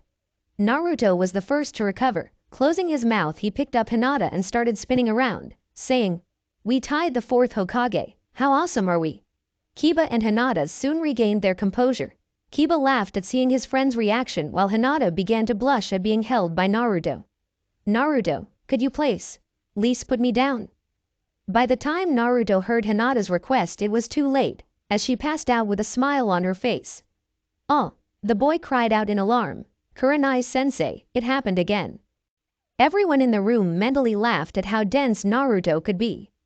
1 week later, Hiruzen was finishing his morning paperwork by reviewing the genin mission reports. He was impressed, since the change in roster. Team 8 had completed the most missions and had even gone on a simple C-rank delivery mission to a neighboring village. Team 7 had finally caught up to where they were before the switch, but so far had not done anything more than D-ranked missions. As he had finished the last of the paperwork, 3 people walked into his office. "Ah, Marushi," Hiruzen began. Recognizing the man from his previous trips to the village, I assume you are here with the last payment of Tizuna's mission. Who are the two young ladies you brought with you? You are correct in your assumption, Hokage-sama, the mountain of a man began. As for these two, they are potential clients of yours. Oh really? And just how may the village of Konoha help you too? You see, Hokage-sama was it? The older of the two began. My sister and I come from a land across the sea. We had come here to live in the land of our ancestors, but due to certain events now wish to pay our respects then return to where we came from. We were hoping that you could provide us with an escort to the nearest port that would take us home. I'm afraid that we don't have much money with us, but Tizuna-san mentioned something about a payment plan. Smiling at the two, Hiruzen replied, of course we can help you with that. I honestly don't know how we can set you up on a payment plan, with you traveling off the continent. However, the interest rate from Tizuna's mission has more than paid for itself, so I think we may be able to just eat the cost for once, though I'm afraid I will have to assign a team of genin to your mission. You understand I need my more powerful shinobi in the village and can't have them work for free. Immediately both sisters bowed in front of the Hokage, saying thank you repeatedly. Really, you two don't have to thank me so much. I am just an old man who is happy to help those in trouble. Now do you two have a preference to who I assign, or are you good with whoever? The younger girl spoke up for the first time. Sister, the bridge builder said Team 7 was good. Nodding to what her sister said, the older of the two said, yes Hokage-sama, may we have Team 7 as our escorts? Very well, Anbu, please go collect Kakashi and his team. They have a mission request from Miss? My name is Camille and this is my sister Camellia. After waiting 10 minutes, Team 7 walked into the Hokage's office. Good, you're all here, the leader said. Your team has been requested for an extended escort mission. I want you all packed and ready to leave when your clients, here Hiruzen pointed to the two sisters, are ready to go. Excuse me, Hokage-sama, Marushi interjected, I am curious, but where is Naruto-san? Sasuke bristled slightly as he said, that Dobi isn't important, we can do the mission without him. Here Marushi raised an eyebrow. Really? The man questioned. As I remember it, Naruto was the one who came up with the strategy to defeat Zabuzu the first time. He was also the one to inspire Inari, who in turn inspired the rest of the villagers. Not to mention he was the one who took the majority of the attacks Haku used. He not only saved you, but from where I was it looked as if you may have pushed him into some of those attacks. Sasuke was sweating on the inside. He had counted on only himself and the Dobi being able to see the fight. Yeah, maybe he pushed his way out of some of the more aggressive attacks, but he was an Uchiha, the village's future, not some no-clan loser. Marushi, the Hokage said, gaining everyone's attention, just how do you know all of this? Well, when I heard the fighting on the bridge I was worried the violence would eventually move inland and threaten my family. I used an old spyglass my grandfather had and looked at the bridge. Kakashi and Zabuza were mostly at a standstill, but the battle against Haku was happening at such a fast pace I was engrossed by it. Very well. After you deliver your payment to the treasury, would you be willing to stick around to sign off on a written statement? Sure, I don't see why not. The man then gained a thoughtful look as he asked, Naruto hasn't gotten into any trouble, has he? Oh no, he hasn't. The Hokage waved off the man's concern, at least not anymore. Turning back to the two sisters, the Hokage asked, in light of this new information, would you two still like to hire Team 7 or would like a different option? Seeing as how this Naruto was the main factor to the success of the team, Camille began. We would like the team Naruto is currently assigned to, Camellia finished. Glad Naruto would be out of the village when the initial outrage of that the completed investigation was sure to bring, Hiruzen smiled as he said, very well. Team 7, you are dismissed. Miss Camille and Miss Camellia, please go enjoy yourselves in our village. I assure you your escort will be ready by the time you leave. 5 minutes later, in front of the Hokage now stood the members of Team 8.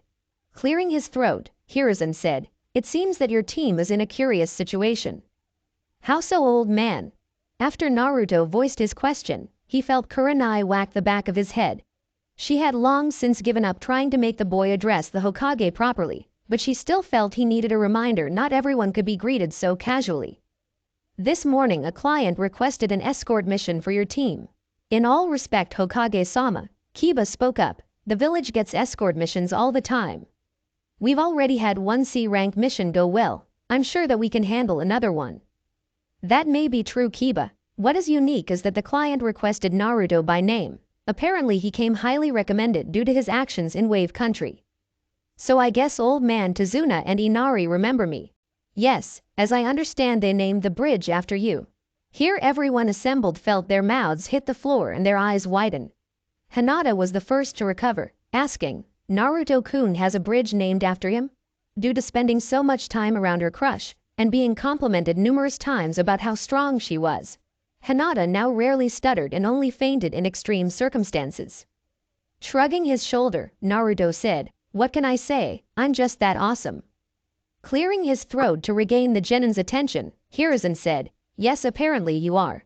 However, Kiba, you made a mistake in saying this would be a C-ranked mission. Due to the great distance you will need to travel, I'm making this a B-ranked mission if you choose to accept. Turning to her genin, Kurenai asked, well, do you think you free her up of it? Kiba immediately answered, of course we are, me and Naruto are two of the best fighters in our generation, not to mention Hinata can warn us about incoming threats.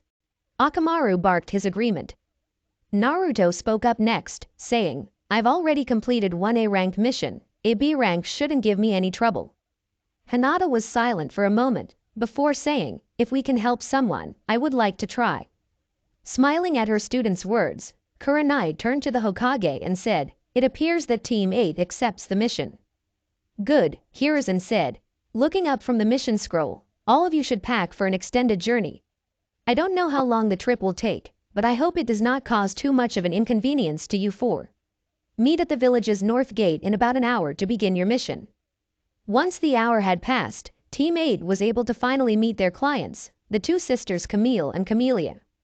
Luckily the team and the clients immediately got along, with Camellia overjoyed at being able to pet Akamaru.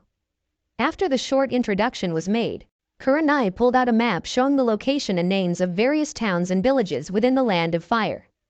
To the dismay of the entire group, the closest port would be too small for any ship visiting or traveling to Nippon. The group would have to travel far south to the larger ports, which would take well over a month at a civilian pace. During the travels, nothing of note happened. The shinobi admired how the sisters were able to keep pace with them, even if Camellia would occasionally get a piggyback ride from one of the genin. After a month of quiet travel and training, Team 8 and their clients arrived late at night in the port and resolved to look for a ship tomorrow. An unsaid agreement by all was that they were happy to actually sleep on a mattress instead of a tent for the night. The next morning the group of 5 were able to see the entire port for the first time. All 5 were awestruck by the variety of ships currently at the docks, ranging from small fishing boats to large transport ships. Realizing how daunting the challenge of finding a ship willing to carry the sisters home and just become, Kurenai quickly took action. Okay team, the Jonin announced, since time is of the essence, we're going to split up to find a ship for our client. First, me, Camille, and Camellia will take the north end of the docks. Here everyone agreed. Kiba, I want you and Akamaru to ask around the bars and inns, see if anyone recently returned from Nippon. Kiba responded with a, hi, sensei, while Akamaru barked. Kurenai was now left with Naruto and Hinata. She knew that she couldn't split these two up. They may be in Fire Country, but having a young unsealed Hyuga around an area where someone could make a quick getaway was a bad idea. Plus she wanted to see if she could get the girl's confidence up enough to ask the blonde out on a date. Naruto and Hinata, I want you two to look around the south end of the docks. Please stick together, and remember to ask the captains on the large transport ships first. They're more likely to be going overseas than the smaller ships. After receiving acknowledgement of her instructions, Kurenai then said, okay then team, we'll meet back here at noon to have lunch and discuss our findings. Noon Team 8 and the sisters were currently sitting at a table enjoying some chicken and rice while discussing what each person had found out. Unfortunately, the north end turned out to be a bust. The majority of the boats are owned by locals who just use them for weekend fishing. The bigger boats are yachts whose owners don't charter out rides, Kurenai said with a sign. We didn't have much luck on the south side either. Naruto began with Hinata nodding before she finished. There are a few of the larger ships willing to let Camille and Camellia on board, but I fear that they are charging too much for the journey. I think that's our best answer, Kiba said, putting his 2 bits in the conversation. Talk around the bars is that not many are willing to go to Nippon. It's a long journey that while profitable, usually takes more time than someone can afford to waste. I'm sorry for the amount of effort me and my sister have caused you for. Camille spoke up. Please, you have done more than enough. You can go home and my sister and I will wait for a ship to take us to Nippon. We can't have that, Naruto said. We promised that we would see you two onto a ship home to Nippon. We wouldn't be completing our mission if we just left you in this port. Did you say you were traveling to Nippon? The group turned to see their waiter had asked the question. Yes, Kurenai began. We are looking for a ship to take these two young ladies home. Do you know of one we can hire? Why, yes, I can. I know a fella who is going to be heading out here shortly. He's the only one that regularly sails to Nippon, always brings back interesting things, like what's on your table. Here the man gestured to what appeared to be a fairly large-sized red wooden object that had a stern man's face painted on it, however one of the man's eyes was missing. Seeing this, Naruto spoke up saying, "This is incomplete." He then grabbed a wet paintbrush from the waiter's apron and painted the missing eye. Immediately the small wooden man shook violently, almost falling off the table, but then suddenly stopped. Before anyone could breathe a sigh of relief, the top half literally jumped off and fell to the table. Brad, the waiter began, I hope you plan on paying for that. That import cost the owner quite a lot of money. Naruto wasn't paying attention to the man. Instead his focus was on the bottom half of the object. Inside he could just barely see the white tip of something. Reaching his hand into the hollow space, Naruto pulled out a small white statue of a dog, though it looked more wolfish. What was unique was that the dog had several red swirls painted on its body and face, and seemed to have what could be described as wings flowing off its shoulders. After looking at the statue, Naruto quickly took out a scroll and sealed the statue away. Hello, Brad, are you even listening to me? Turning his attention to the man, Naruto asked, Sorry, I was distracted, what did you ask? Clearly irritated, the waiter said, I asked how you plan on paying for the imported item that you broke. Naruto looked confused until the waiter pointed to the two halves of the wooden man. Gaining a look of understanding, Naruto smiled as he put the top half back on the bottom half. The waiter was about to throw the group out while Naruto's teammates were getting ready to defend him, when all at the table, save Naruto, were surprised as the two halves became whole again. Recovering from her shock, Kurenai asked the man, Now where did you say that ship to Nippon was? Slightly glaring at Naruto, the waiter said, Bay 1103, here's your check. After paying for their meal, the group started walking towards the ship. At the back of the group, Hinata tugged on Naruto's arm to get his attention. Anyo, Naruto-kun, she began, how did you know what would happen back there? Truthfully, Hinata, I don't know. I just felt like that's what would happen if I put the two pieces back together. Arriving at Bay 1103, the group was greeted by a medium-sized wooden transport ship. Not seeing any activity on board, Kurenai called out, Hello, is there anyone on board? We have business with the captain of this vessel. The group heard a muffled, I'm coming, before a tanned man wearing a brown shirt appeared over the railing. After a minute looking at the group, the man said, Well, what do you five want with me? Are you the captain of this ship? I that I am. Now what do you want with me, Shinobi-san? Well, you see, Kurenai began, only to stop when she didn't know the man's name. Seeing her situation, the man said, Just call me captain. Right, well captain, Kurenai began again, we were told that you frequently sail to Nippon. Aye, that I do, but what does that have anything to do with me? Well, you see, Kurenai began, growing impatient with the man. These two sisters are originally from that land and wish to return there, and your ship is the only one that we might be able to afford passage on. So would you be so kind as to ferry these two home? The captain seemed to contemplate things for a minute before he spoke up. As much as I would like to, at the moment I can't. The captain held up his hand before Kurenai began to question him. It's true that I usually go to Nippon, but recently pirates have begun to show up in those waters. I am confident in the ability of my crew to protect themselves, provided they don't have to look after two young girls. Anyo, Hinata spoke up, What do you suggest, Captain? Well, those girls hired you to see them home, didn't they? I'll allow free passage provided they have some protection with them that can lend a hand around the ship. I'm shoving off an hour after my crew gets back. You have till then to decide if you're coming aboard or staying ashore. Turning to her team, Kurenai said, This goes way beyond what we were hired to do. Turning to the sisters, Kurenai stated, I know we were hired to see you home, but my team are still genins, they don't have enough experience for this. I'm sorry. Kiba decided to speak up, saying, in all respect Kurenai-sensei, you're wrong. We may be genin, but that doesn't change the job we were hired to do. We need to get these two home. We have a ride that is practically free, we're not going to get a better opportunity. Kiba's right Kurenai-sensei, Naruto interjected, besides my first C-rank mission turned into an A-rank mission. We need to be prepared for a mission to change at any moment. Letting what her students say sink in, Kurenai turned to Hinata and asked, I suppose you agree with these two knuckleheads, don't you? Hinata only nodded her head. Determination could be seen in her eyes. She wanted to complete the mission as well. Sighing, Kurenai told her students and clients, let's hurry back and grab our things from the inn and get back here. I need to send a message to Hokage-sama explaining the change of plans.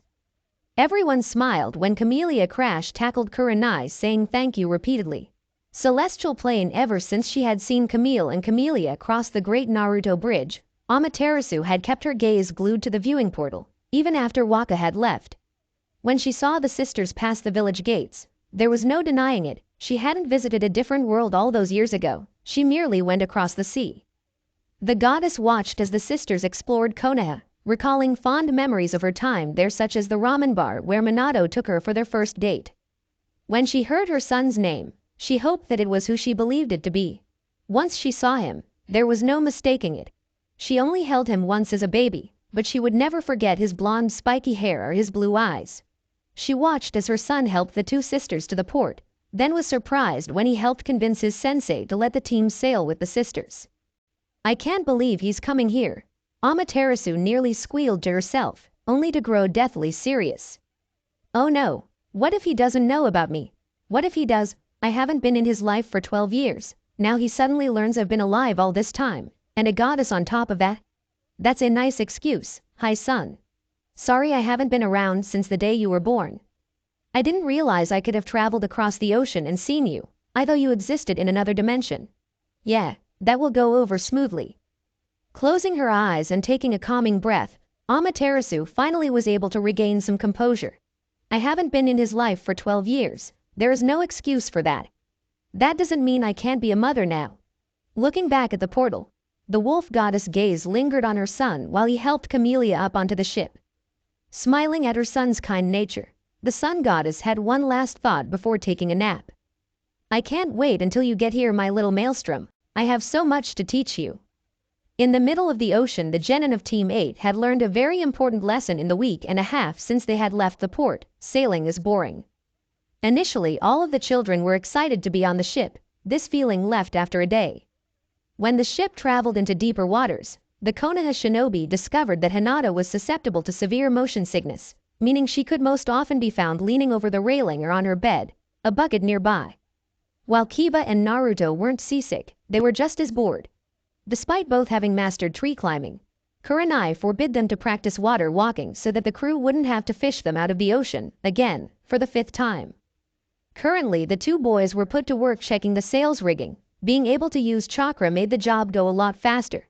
After making sure that everything was secured to take full advantage of the favorable wind, Kiba shouted across the boat to Naruto, I'm going to go dig the fishing poles out and see if I have any luck. You want to join? Naruto thought for a moment before saying, no thanks Kiba, I think I'm going to go relax by the bow for a moment.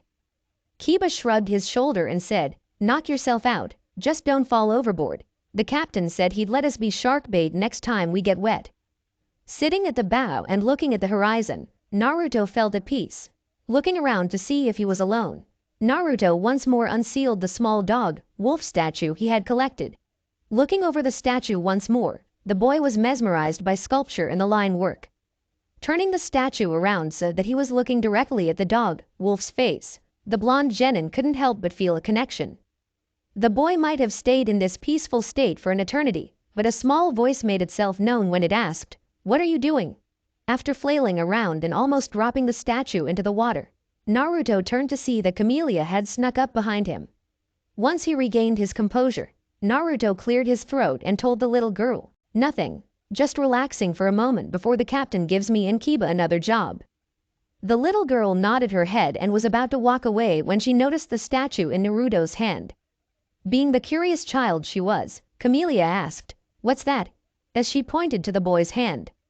Looking down, Naruto saw that he had failed to reseal the statue. He wasn't exactly sure he should still be holding on to it. He didn't pay for it, but he did find it, but still he felt connected to it for some reason. Deciding the little girl couldn't get him in trouble, Naruto knelt down and showed her the statue as he said, "Just something I found in the port before we left."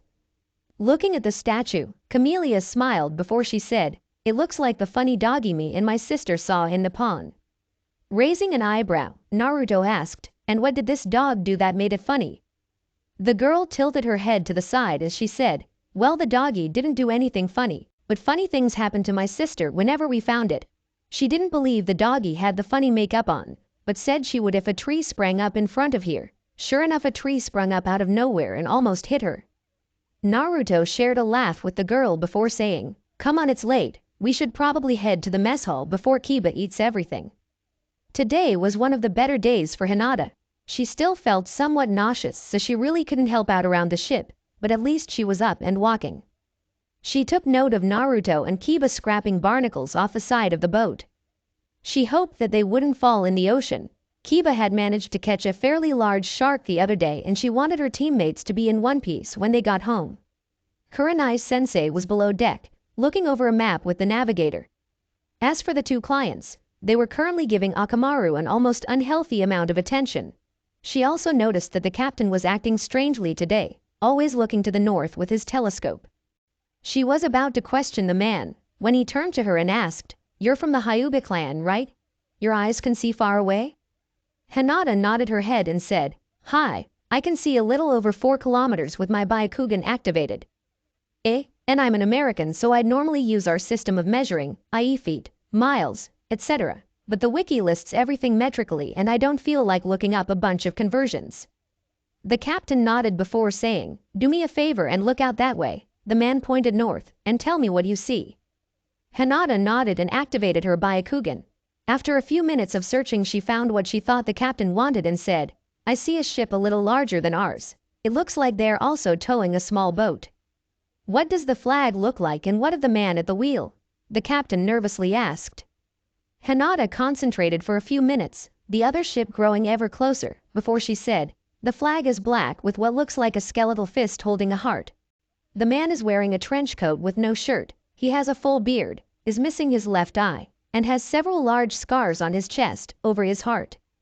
"Ah, curse it all to Davy Jones!" the captain suddenly yelled, gaining Kurenai's attention. "What is the matter, Captain?" she called from down below.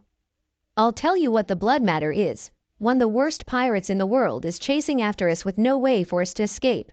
We're too far from any port and the wind is giving him the advantage. The only thing we can do is have most of the crew go below deck and hope he decides we aren't worth the trouble." Kurenai nodded and yelled, "Naruto, Kiba, get up here and get below." She then turned to the two sisters and said, "Go down below as far as you can. Kiba and Akamaru will keep you safe." As most of the crew was running below deck, the captain grabbed Kurenai, Hinata, and Naruto. Dragging them to the port side, he bent down and opened 3 hidden trap doors. "We use this space for extra cargo when we find something really good. I want you 3 to hide in here.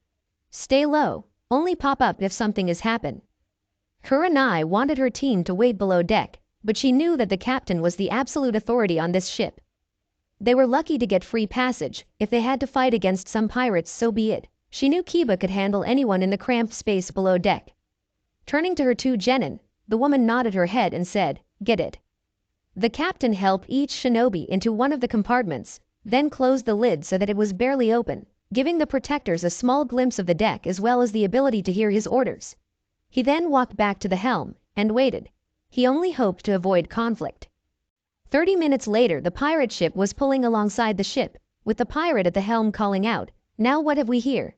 "A small transport ship out in the open sea. What business would you have?" The captain swallowed a lump in his throat as he said, "My business is that of my own. I implore you to leave me be. I have nothing of value on this ship and simply wish to be on my way." "Is that so? Then you wouldn't mind some of my men coming over and talking a look now, would ya?" "I would rather not. I would not want it to be a misconception that I associate with you." "Oh, so you have heard of me?"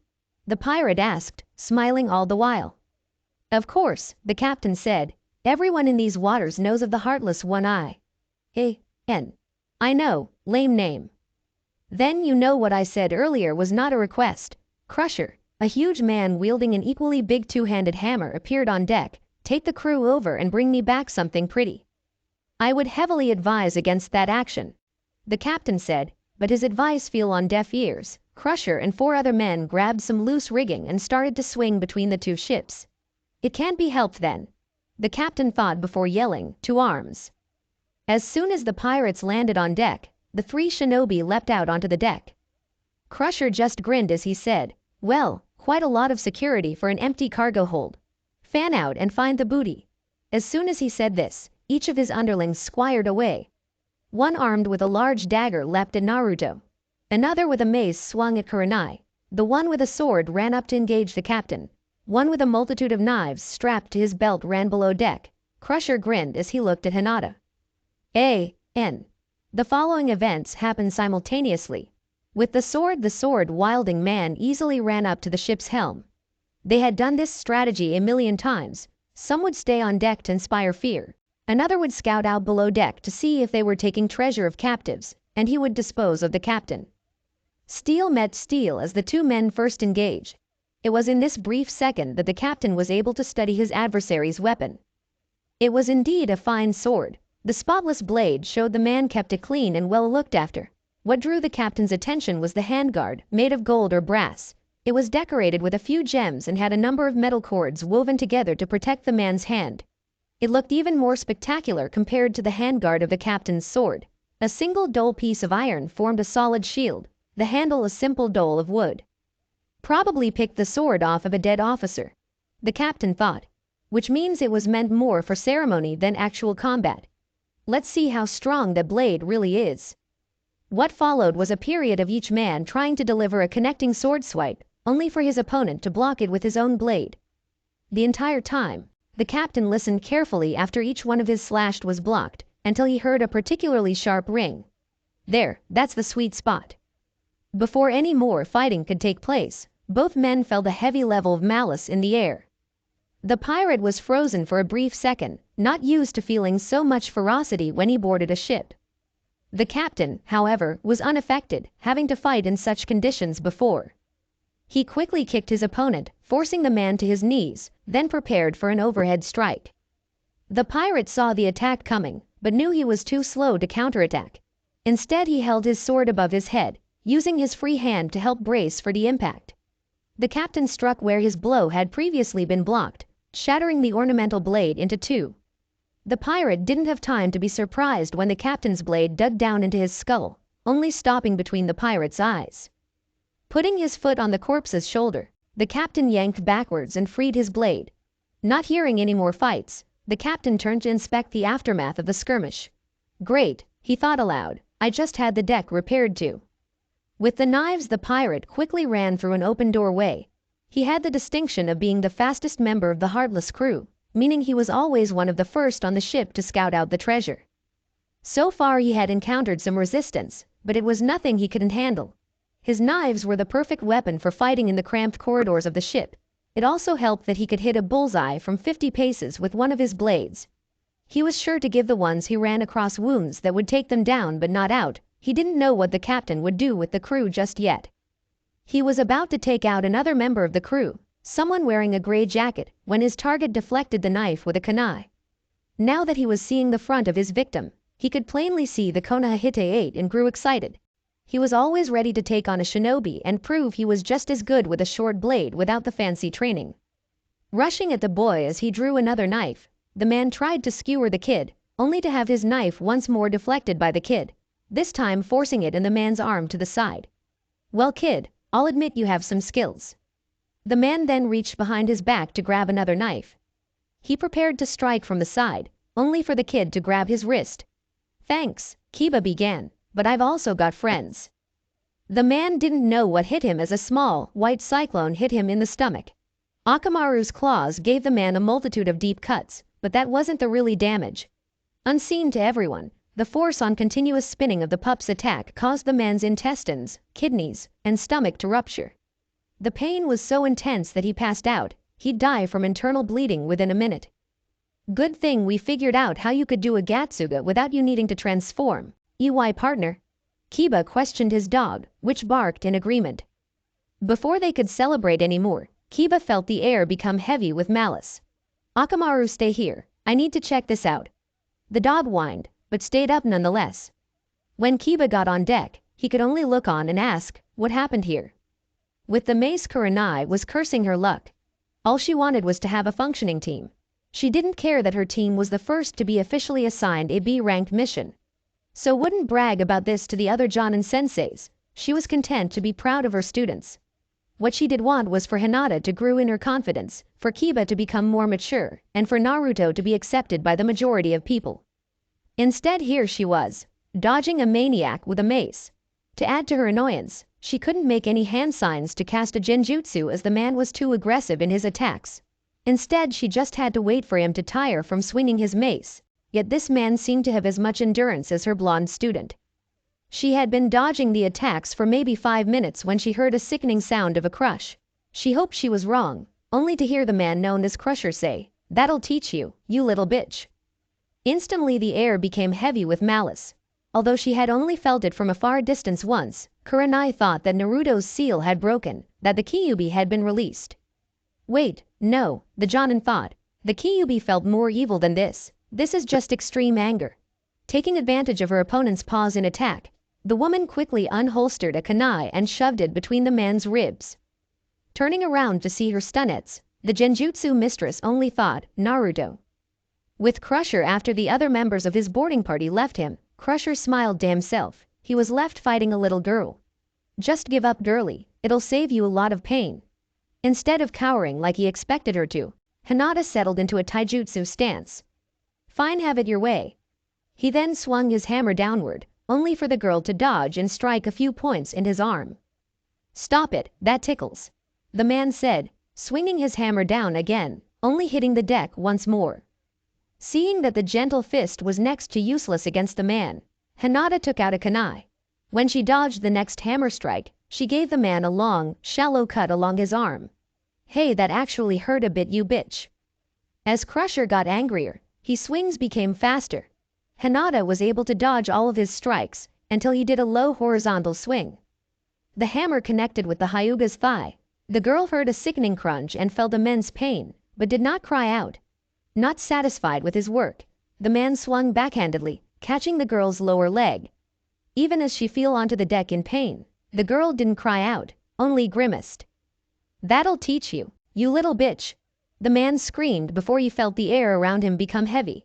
He then felt a pain in his chest and fell to the deck, dead.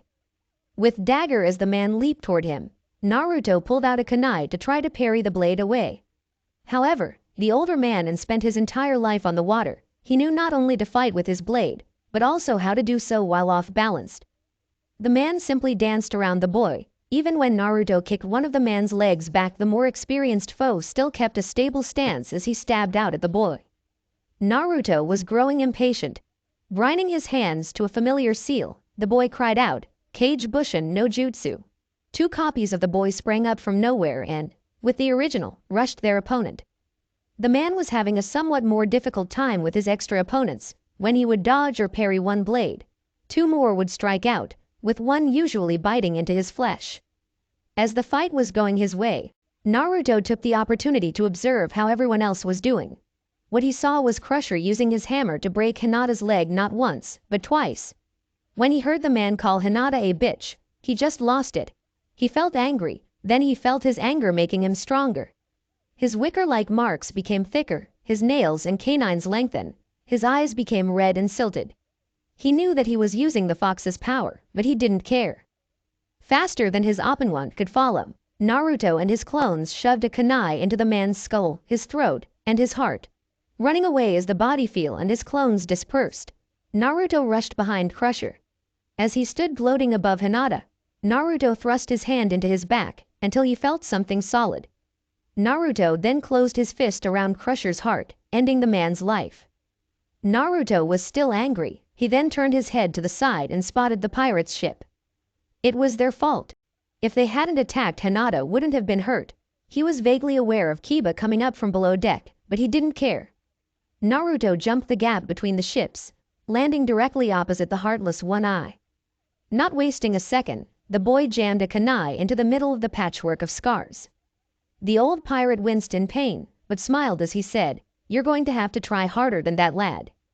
Naruto was confused. He felt his kunai sink into the man's muscle, but he didn't feel a heart. Deciding to test his luck, the boy pulled his kunai out of the left side of the man's chest, then stabbed into the right side of the chest, hitting the man's hidden heart. The one-eyed man had a look of surprise on his face as he fell to his knees. He feebly tried to pull the blade out of his chest before collapsing, dead. Naruto had finally calmed down and jumped back to the other ship. By now the uninjured crewman had come up from below. He vaguely heard the captain ordering them to go to the other boat and take what was available, but his main focus was on his teammates. Kurenai and Kiba were both kneeling next to the downed Hinata. "Shit, this is bad," muttered Kurenai under her breath before ordering her genin. "Kiba, go make sure the sisters don't come out of their cabin. Naruto, help me get Hinata below." Both boys nodded, but as they were walking to the stairwell, Kiba asked, "Hey Naruto, what was with the strange jutsu earlier, some kind of keke genkai?" Kurenai was about to tell her student that it was a village secret, but before she could, Naruto spoke up saying, "No Kiba, it wasn't. I'll tell you and Hinata about it later, but right now we need to help her." Finding an empty space proved easy, with most of the crew currently looting the ship of the defeated pirates. Arriving in the mess hall, Kurenai was able to place Hinata on one of the tables. Seeing some bulges under the girl's pants leg, the Jonin took out a kunai and said, "I hope you brought spares, Hinata," before carefully cutting off the fabric. The sight that greeted the Jonin was unpleasant to say the least. Almost the entire leg was swollen, with two bulges, one on the girl's thigh, the other on her shin, stood out at least an inch in opposite directions. It was obvious on deck that the girl's leg had been broken. Kurenai had just hoped it was not this severe. Clearing her mind from all distractions, Kurenai told the girl, "Hinata, your leg has been broken in at least 2 different places. We're lucky that the bone didn't break the skin, but this is too advanced for my limited knowledge of medical jutsu. We need to do this the old-fashioned way. I'm going to raid the first aid kit for supplies, then we need to set the bones. I'm not going to lie, it will hurt." "Naruto," the boy's head picked up, "you're going to have to hold her down." Once Kurenai had returned, she laid out the materials needed for the cast: some wood to make a splint to keep the leg straight, medical tape to keep the wood in place, some rolls of cotton to keep the cast comfortable, some rolls of plaster, and a bowl of water. Clearing her throat, the woman began, "Okay Hinata, I don't have much experience with this, so I need you to use your eyes to tell me how to line up the bones." The girl nodded her head. By now most of the swelling had gone down, but her leg was extremely painful. Activating her Byakugan, Hinata nodded her head, ready to begin. Kurenai was right. Setting the bones was extremely painful. Every time the woman moved the bone a centimeter back into place, Hinata tried to jump away in pain. It was only due to Naruto using all of his strength to hold her down that the girl didn't further damage her leg. Once both bones were set, Kurenai went to work on the splint and cast. It was a tedious process, unrolling a single strip of plaster, wetting it, and placing it on the girl's leg, but after nearly an hour the cast was finished and dry. "Well," the sensei began, "looks like we're done here. Don't get your leg wet and take it easy, and we should get you properly fixed up when we get back to the village." The girl nodded her head in thanks. "Naruto, go ahead and help Hinata back to her bed, she needs the rest." Naruto nodded, carefully lifting up the girl in order to avoid her broken limb. Once alone, Kurenai had time to reflect on the day's events. 2 of her students had made their first kills. She would have to talk with them about it later. Her 3rd student had been gravely injured. To top it all off, Naruto was either going to have to lie to his friends or tell them the truth about the Kaibui. She didn't know which option was worse. Kurenai was broken from her thoughts when Naruto walked back into the mess hall. "So," the Jonin began, "you're going to tell them about the fox?" Naruto nodded his head. "They're my friends, Kurenai-sensei, they deserve to know the truth." The woman sighed before saying, "Okay, we'll talk about this after dinner, but only to Kiba, Akamaru, and Hinata. Even if you're sharing it willingly, this is still a village secret. Our clients and the ship's crew don't need to know about it." The boy nodded his head before he walked into the kitchen and grabbed a cinnamon bun. Kurenai raised an eyebrow and said, I didn't think you liked those. The boy shrugged his shoulders and said, not really, but it isn't for me. They're Hinata's favorite. After today I think she needs a treat when she wakes up. Kurenai only watched her student walk away, a smile on her lips. Maybe that boy finally noticed how much that girl loves him. That night the two sisters had opted to go to bed early that night, mental exhausted by what they heard happen. The captain and his crew had decided to celebrate on deck. The men were thankful to not be seriously injured in the attack. The captured rum also gave cause for celebration. Once more, Kurenai and her team were gathered in the empty mess hall. After helping Hinata sit down, Kurenai said, after today, we have some things to talk about. Kiba, Naruto, you two had your first kill today. The room was silent for a moment before Kiba spoke up. I didn't have time to think about it then, we were still in the fight against the pirates. After everything calmed down, I threw up. I know that I had to do it, to protect our clients and to protect my friends, but it didn't make it any easier to accept what I've done. After Kiba finished speaking, Naruto looked down as he spoke. His voice made it sound he was slightly disgusted with himself. I didn't throw up. I grew up in the red light district. I had the A-ranked mission to Wave Country before this. I've seen things that would give Kiba and Hinata nightmares. I know that those pirates have done similar things to other people in the past, and that if we didn't stop them they would continue to do so in the future, but as Kiba said, it doesn't make it any easier. Good, Kurenai said. You two just killed someone. Their future, their dreams, those don't matter anymore because you put an end to it. Maybe you won't feel quite as strongly about taking a life later, but as long as you feel some level of regret, that is fine. It will be a problem when you can end someone's life without feeling anything. Seeing understanding on all three of her genins' faces, Kurenai asked, now that that's out of the way, I understand you have some questions. Kiba nodded his head while Hinata asked, Anyo, what was the red chakra that Naruto was using earlier? Kurenai sighed before saying, that is a village secret that I can't tell you. Seeing her genin about to protest, Kurenai held up her hand as she said, but Naruto can if he wishes. Naruto looked at his teammates. He trusted them with his life, they were his friends, they deserved to know how much danger they were in just being around him. Stealing his nerves, Naruto began. Kiba, Hinata, what do you know about my birthday? Confused, Kiba said, it's the day the nine-tailed fox attacked the village, but what's that got to do with the red chakra? Instead of answering, Naruto said, yeah, the fox attacked and the fourth Hokage killed it, but was mortally wounded in the fight. That's what they taught us in the academy, right?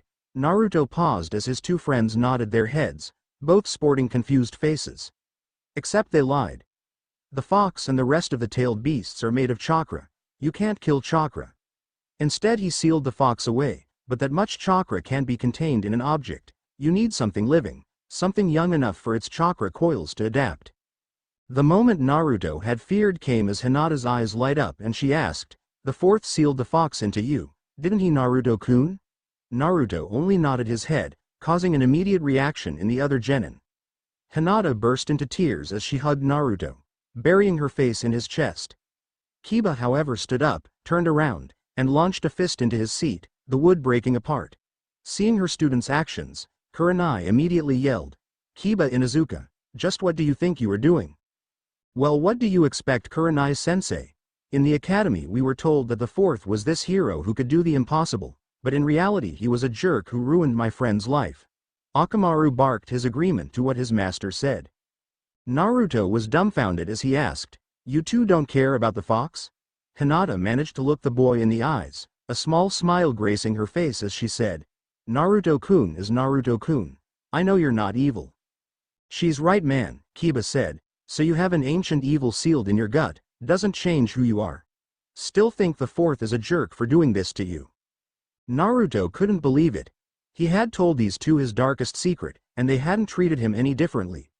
Kurenai also smiled as she said, it's good you two know the difference between the scroll and the kunai. A.N. I've read that line so many times, it feels good to finally write it, now Naruto, so we know if there is any problems with the seal. I need to ask if you've used the Kyuubi's power before. A few times, the blonde said, you all saw the last time. The second time was during the A-ranked mission during the bridge battle. The first time was when I was a kid. I saw some bullies picking on a girl and tried to get them to stop.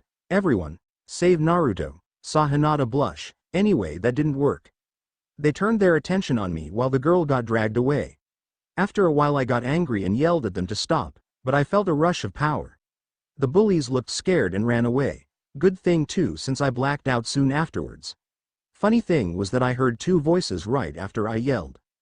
Kurenai looked concerned as she asked, "What did the voices say?" Naruto gained a thoughtful look as he said, "The first one said, 'I'm free,' while the second one said, 'Get back here.'" "Well, that is a little disconcerting. We should probably have Hokage-sama check the seal when we get back. Now Kiba, you may not like what the fourth did, but consider this. The man would never ask someone to do something he wouldn't do himself. He didn't have a child himself, so he probably wouldn't ask anyone in the village to give up their own kid, so he had to pick an orphan. Naruto was the only kid born that day that was orphaned." "Yeah, about that Kurenai-sensei," Naruto began while he scratched the back of his head. "I have a theory that might explain a few things, although it sounds pretty crazy." Kurenai smiled as she said, "Well, I think after today we could use some entertainment, so let's hear what you've got, Naruto." Moving Hinata's arms, as she was still hugging him, Naruto reached into his supply pouch and pulled out a scroll. Unraveling it to a kanji that read, "Storage," the boy pushed some chakra into the scroll, causing a book and several file folders to appear. Clearing his throat, the boy began, "The night I learned about my reassignment, this was left on my doorstep." The boy held up a book titled A History of the Hokages. It's quite an interesting book, even if it wasn't complete. To illustrate his point, Naruto showed his teammates and sensei several of the blank pages in the back, "But this is what got my attention," he said as he flipped one more page. The team was shocked at what they saw. Covering the entire page was a black and white photo captioned, "The fourth Hokage and an unidentified Anbu the day of his coronation." The photo seemed to catch the two unaware. It was a shot from the waist up, showing the fourth Hokage in the midst of making out with one of his female subordinates. The woman was wearing the standard Anbu uniform and had long hair. The only detail of her face visible was her lips, as her mask, a wolf with strange markings, was slanted in such a way that her nose and eyes were covered. Seeing that his team was slowly recovering from shock, Naruto continued, "The next day I looked in the village archives. It's standard policy to declassify Anbu files a decade after the person's death. I started looking at the files that became public when I turned 3, cause, well, you know." Naruto pulled out one of the folders, opening it to reveal a color photo of the wolf-masked ninja, showing the woman had long red hair during her life. The file gave her age as 24 at death, but birth certificates don't have pictures. Instead, I started looking at the academy class entrance photos 5 years after she would have been born. It took a while, but I found this. Naruto opened another photo, this time of a bunch of kids not much younger than they were. Kiba immediately pointed at a wild-looking girl in the bottom corner saying, "Hey, that's my mom." Hinata also looked and pointed out 2 identical boys, "And that's my father and uncle." Now Naruto pointed to a red-haired girl in the back row, looking like she wanted to disappear, "And here is our mystery Anbu. When I looked up the class list, it said her name was Kushina Uzumaki."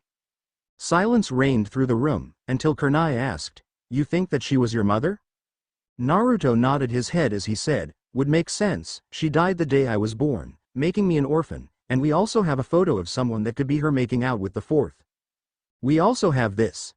Naruto again pointed to the class photo, this time to a boy with blonde, spiky hair. Minato Namikaze was in the same class. After I found that out, I looked at the mission logs. Naruto opened the final folder. After they both made Chunin, they went on a lot of joint missions. After Minato became Hokage, Kushina was always assigned as part of his watch until the January of the year that she died. Once more the room was silent until Kiba said, "Okay, let me get this straight. You think that this Kushina Uzumaki, who may or may not be your mom, spent a lot of time with Minato Namikaze when they were younger. She was a strong woman, able to make Anbu, and continued to spend time with the man who would become the fourth Hokage." Hinata continued, saying, "And they may or may not have been in a relationship, which may or may not have resulted in Kushina getting pregnant with you as she was on leave 9 months before you were born. As Kurenai-sensei said, Minato-sama wouldn't have used someone else's kid if he could help it, so that would mean." Naruto nodded, then said, "But it's just a theory, a crazy one at that." The genin then heard a great crash and turned to see their sensei in a heap on the floor. Kurenai quickly recomposed herself, coughing to clear her throat before she said, "Crazy or not, the facts line up in a convincing manner. When we get back to the village we should probably talk to Hokage-sama about this." Everyone nodded before Kiba asked, "One last thing, when is Naruto going to realize Hinata called him Naruto-kun?" Immediately Naruto asked, "Hinata called me what?" But before anyone could answer, said girl fainted for the first time in a long time. "Great, now who is going to help get her to cabin?" "Thank you for volunteering, Naruto," Kurenai said with a smile before she and Kiba walked away. Naruto only sat still, as once again Hinata's arms moved with a mind of their own, encircling the boy. Looking down at his friend's face, the boy thought, "She is really cute when she does this though." It had been a week since the pirate incident. Thankfully nothing else of note had happened.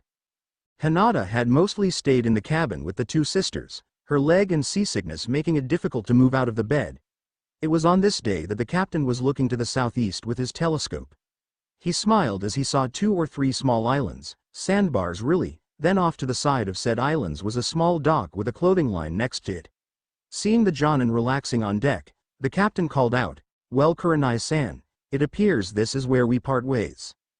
"What do you mean, Captain? Are we close to Nippon?" the Jonin asked, confused by the captain's statement. "Aye, we're close all right," the man began. "In a number of hours we're going to be within rowing distance of a small village. Once your group sets foot on land, my end of the deal is complete. I believe the agreement was that you would ferry my clients home, then You would take me and my genin back to the elemental nations," Kurenai said, clearly irritated. "Yes, that was the initial agreement, but the situation changed once your student killed the Heartless One-Eye. Now me and my crew need to sail south in order to report his death, cash in his bounty, and return any stolen property. The voyage itself is long, probably going to take the majority of 9 months. On top of that, the political red tape could tie us up for more than a year. You want to get back home quickly to get your girl's leg looked at? It would be faster to journey over land and charter a vessel from the Ryoshima coast." Kurenai was upset, having to travel in a foreign land, but could see the truth in the captain's words. She didn't want to hold her genin back. If they were forced to spend a year without any new missions, they were sure to become stagnant in their abilities. She also considered Hinata. While she did her best to set the bones, she was no nin. If something was wrong, her leg would heal incorrectly, ending her shinobi career. Sighing, Kurenai said, "I'll make my team aware of the plan." Getting in the rowboat proved to be a bit of a challenge.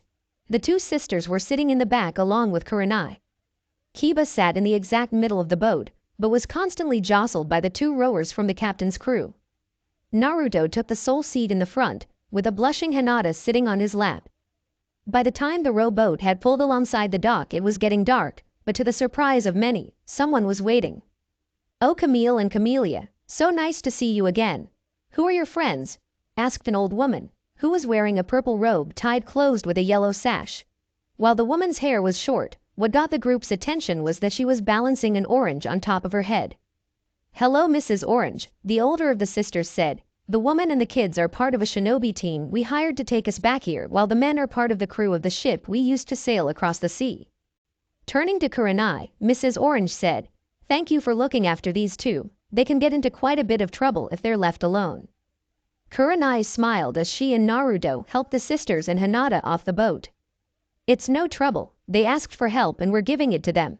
Once everyone was on shore, the 2 men began to row back to the ship. "I hope not to sound rude," Kurenai began, "but as you can see we need to get home so one of my students can get the proper medical attention." For the first time, Mrs. Orange noticed the cast around Hinata's leg and asked the girl, "Oh, you sweet little thing, what happened to your leg?" Hinata was a bit flustered with a stranger being concerned for her well-being. Just said, "It was broken during a pirate attack." "What?" the old woman exclaimed, before she turned her gaze to Kiba and Naruto. "And just where were you 2 when this happened?" "They were fighting their own battles. I don't know how it is here, but where we come from, women are just as capable fighters as men," Kurenai said, clearly annoyed. "Oh, sorry. Please forgive this old woman. I'm used to dealing with the people of the village. We so rarely get visitors." "It's fine," Kurenai said. "Now if you could just direct us to the Ryoshima coast so we could get home, we will be on our way." "Oh, I'm afraid that will be a problem," Mrs. Orange said. "There is only one way into the village, but due to the increase of monster sightings, Susano blocked the pass with a massive boulder. Here the woman pointed to the village's exit, which as she said was currently blocked by a massive rock. Ordinarily this wouldn't be a problem. Her niece and her students could just chakra walk to the other side. However, with Hinata's broken leg, this was not an option. Thinking that it was best to wait with the captain in the south, Kurenai turned back to the boat, only to find it was already almost back to the ship. Seeing the woman's distress, Mrs. Orange said, "Don't worry, dearie, you and your students can stay with me until we get this mess sorted out." "Thank you, but I do not want to impose." "Think nothing of it, I'm always happy to help those in need. Plus I just know you will love my cherry cakes, nobody makes them quite like I do." Mrs. Orange, Camellia began, "Can me and sister go up to the tree?" "Sure you can, little one. Why don't you bring your new friends with you?" "Okay," the little girl said as she tugged on Kiba's sleeve. The group from Konoha followed the sisters through the village, passing a sake stand, a small house, and a house with a large orange on its roof on the left side of the path, while on the right was a small turnip field. Curiously, no one was outside. When Naruto asked why, Camille said, "It's a late, they're probably inside their homes having dinner." After walking up the hill past the village, the group came to a split in the path. If they continued going straight, they would have walked up a small mountain. Instead, the sisters lead the group to the left path. Once they were past the large trees, the group from Konoha stopped in their tracks at seeing a humongous sakura tree. Seeing the group stop, Camellia pulled Kiba's sleeve saying, "Come on, we're almost there." The group followed the sisters up the small path until they came to a stone torii. While everyone walked through the opening, Naruto, wanting to stay with the group, walked around the right leg. Once the group was in the clearing, the shinobi saw the large rope that encircled the tree, as well as the hollow space underneath that contained the statue of a man holding a large, two-edged sword. Here the sisters stopped, and as one, bowed to the tree saying, "Thank you, great Konohana tree, for seeing us safely home." "So what's so special about this tree anyway?" Kiba asked. "This tree was planted over 100 years ago by our ancestors to help ward off evil. Since then the tree's roots have spread all over Nippon. Come now, it is getting late, we should head back to the village and rest," Camille said, which caused her sister to jump up and down saying, "Yay, cherry cakes," which caused the rest of the group to laugh at the girl's antics. Mrs. Orange was right, the group never had cherry cakes that were as good before. After meeting the woman's husband, Mr. Orange, a bald man with a long white beard who wore a blue robe and also had an orange on his head, the group was able to enjoy their dinner. After he had helped to clean up a bit, Naruto once more unsealed the wolf statue. He did not notice he had company until he heard Mr. Orange asked, "Where did you get that statue of Amaterasu?" By now the rest of the Konoha group were curious as to what the old man meant, and had similar questions when Naruto asked, "What is an Amaterasu?" "Not a what," Mr. Orange began, "a who. She is the greatest kami." Seeing the confused looks from the shinobi, the old man grumbled as he said, "Ah, you foreigners know nothing of this. Hang on a second." After the man looked through his drawer, he came back to the group with a medium-sized scroll. "If you're stuck in this country for the foreseeable future, you may want to learn a bit about our customs."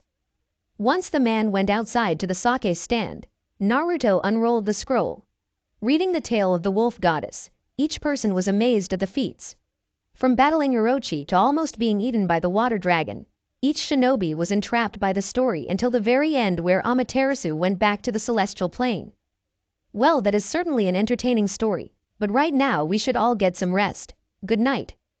While everyone else was quietly sleeping inside, Naruto was sitting on the porch looking over the scroll once more.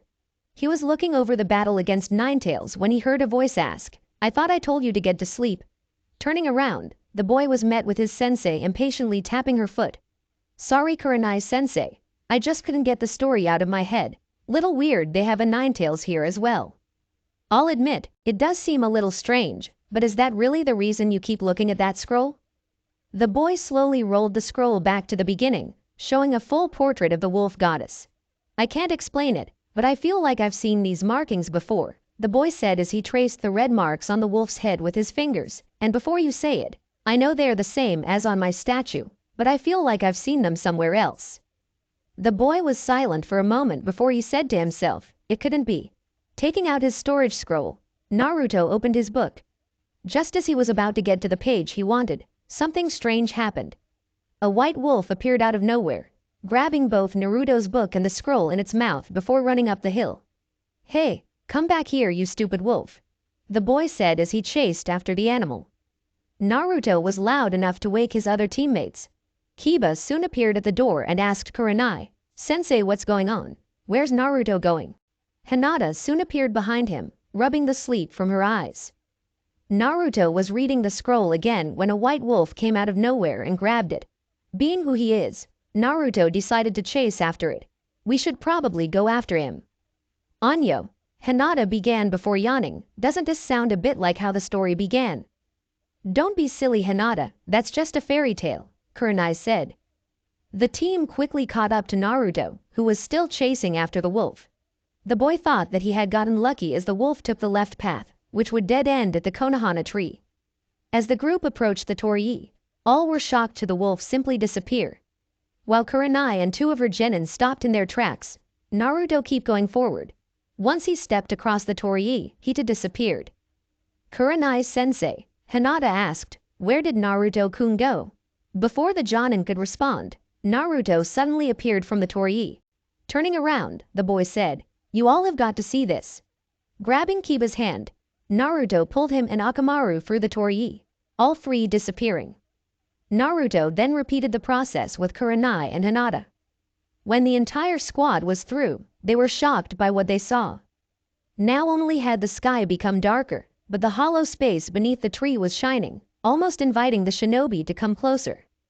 What really shocked the group was when a woman appeared out of thin air.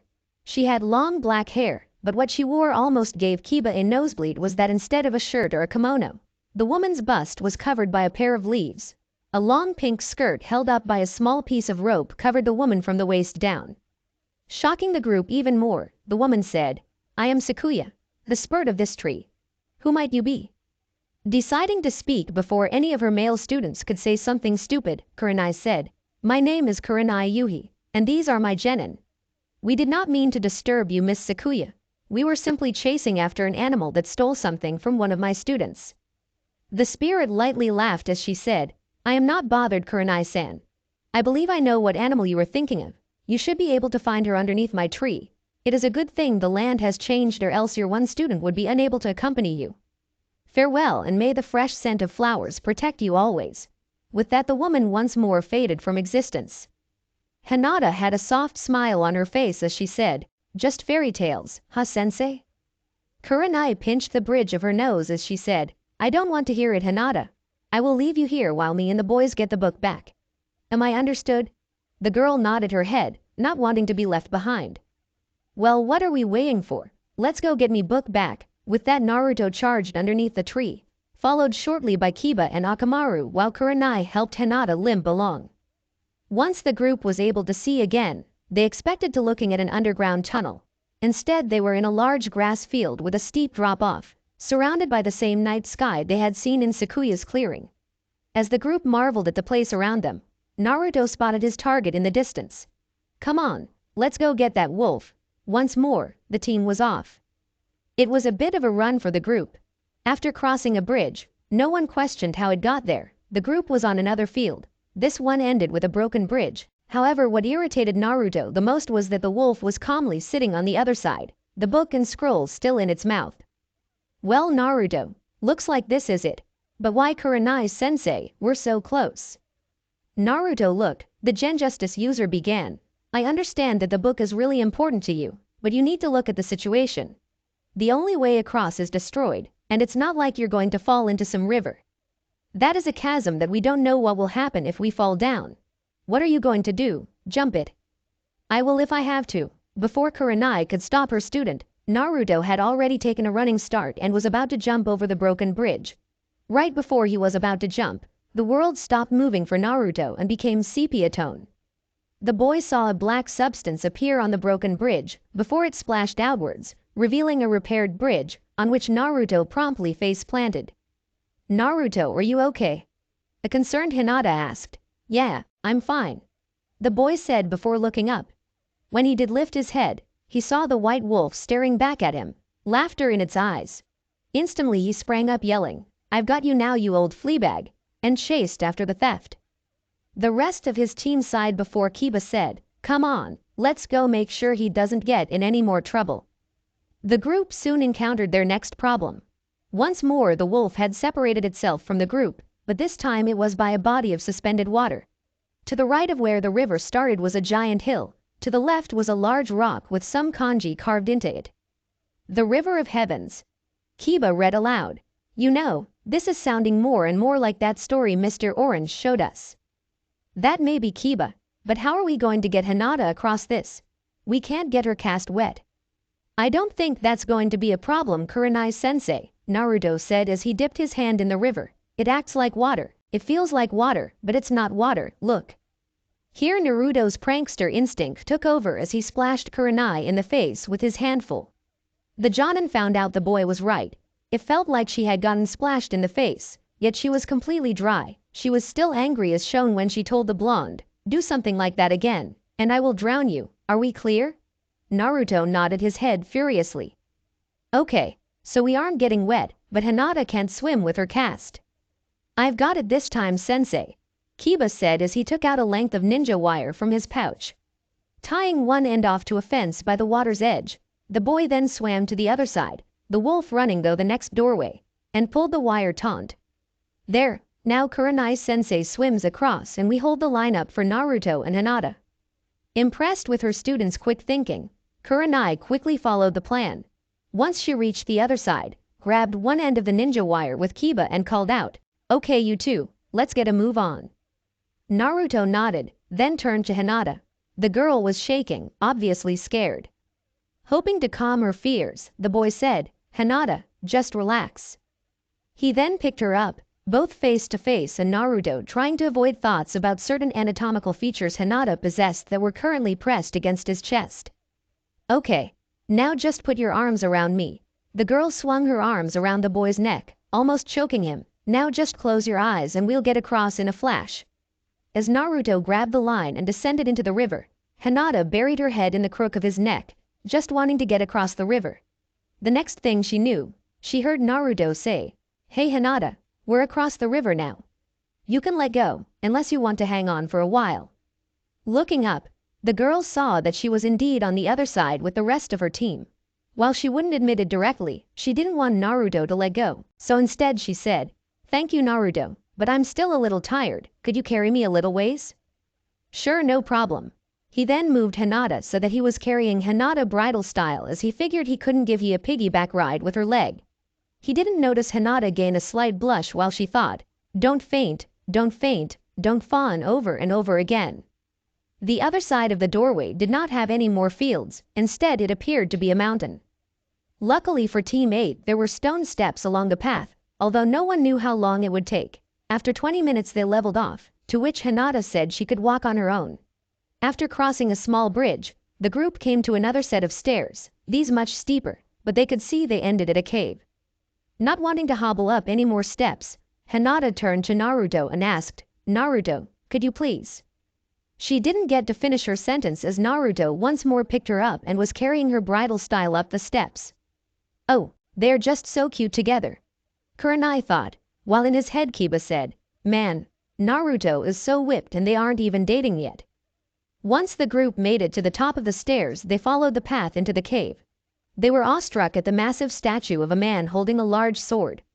The ceiling of the cave was non-existent, revealing the night sky and a constellation of what appeared to be a rat. They were interrupted from their thoughts when they heard a loud thud. Turning around, the group saw that the way out was now blocked by a gate made of large wooden timbers. However, that was not the most shocking thing. From out behind some large rocks the white wolf appeared, however its appearance changed. It still had the scroll and book in its mouth, but now there was a multitude of red lines around its face and body, as well as what could be described as wings on its shoulders and ankles. On the wolf's back was a green spinning disc surrounded by red flames. As the group took in the wolf's new features, it spat out the scroll and book at Naruto's feet. The scroll opened to the painting of the wolf goddess, the book to the photo of the fourth and the Anbu. Naruto looked at the scroll, then the book, then to the goddess in front of him. He repeated the cycle several times while thinking, "No, this isn't possible. I know that my theory with the fourth is crazy, but this is just outright ridiculous." It's like a story someone with way too much time on their hands would make up. It can't be possible. These thoughts continued until Naruto said, in a very shaky voice, "Mom." No one on his team had time to wonder why the boy was calling an ancient goddess mom when a strong breeze filled the room. The wind, and a number of leaves, surrounded the wolf goddess. When the wind died down, standing in the place of the wolf was the Anbu from the photograph. The woman reached up and took off her mask, revealing the face of Kushina Uzumaki. The cave was silent for a moment before the redhead said, "Hi Sochi." Naruto wanted to run and give this woman a hug. He was no longer alone in the world. However, his sensei put a hand on his shoulder to stop him running off as she said, "I may not have been close to her, but I knew Kushina Uzumaki well enough. How do we know you're actually my student's mother and not just someone pretending to be?" "Little Kur-chan, is that you?" the sun goddess asked. "I remember seeing you playing with little Asuma-kun in the Hokage Tower. You were dating him when you were Chunin until Asuma left to join the 12 Guardians. Has he come back to the village yet? I bet if he has you're sleeping with him on an almost weekly basis." Blushing at what the woman had revealed, Kurenai quietly mumbled, "Yeah, that's Kushina all right." The sun goddess was happy that they knew who she was. Then she noticed the Hyuga glaring at her. "Do you have a question for me?" Using the patented Hyuga death stare, for once in her life, Hinata asked, "Why did you leave Naruto-kun alone?" The goddess visible deflated as she said, "For the past 13 years, I didn't know just how close he was." Confused, Kiba asked, "And just what do you mean by that, lady?" "You all read my tale, right?" Everyone nodded. "Then you know I had to wait over 100 years until I was called to defend Nippon.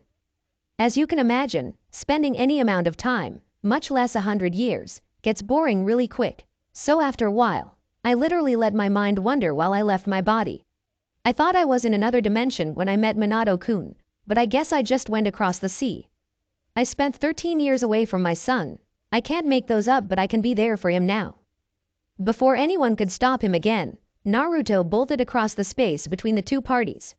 The goddess expected the boy to be angry with her, to hit her, and she would have accepted it. Instead, the boy hugged her, buried his face in her stomach while he said, "I'm not alone anymore," over and over. Returning the hug, the woman said, "Oh Sochi, you were never alone. You had your team before me and I'm sure the old monkey took care of you."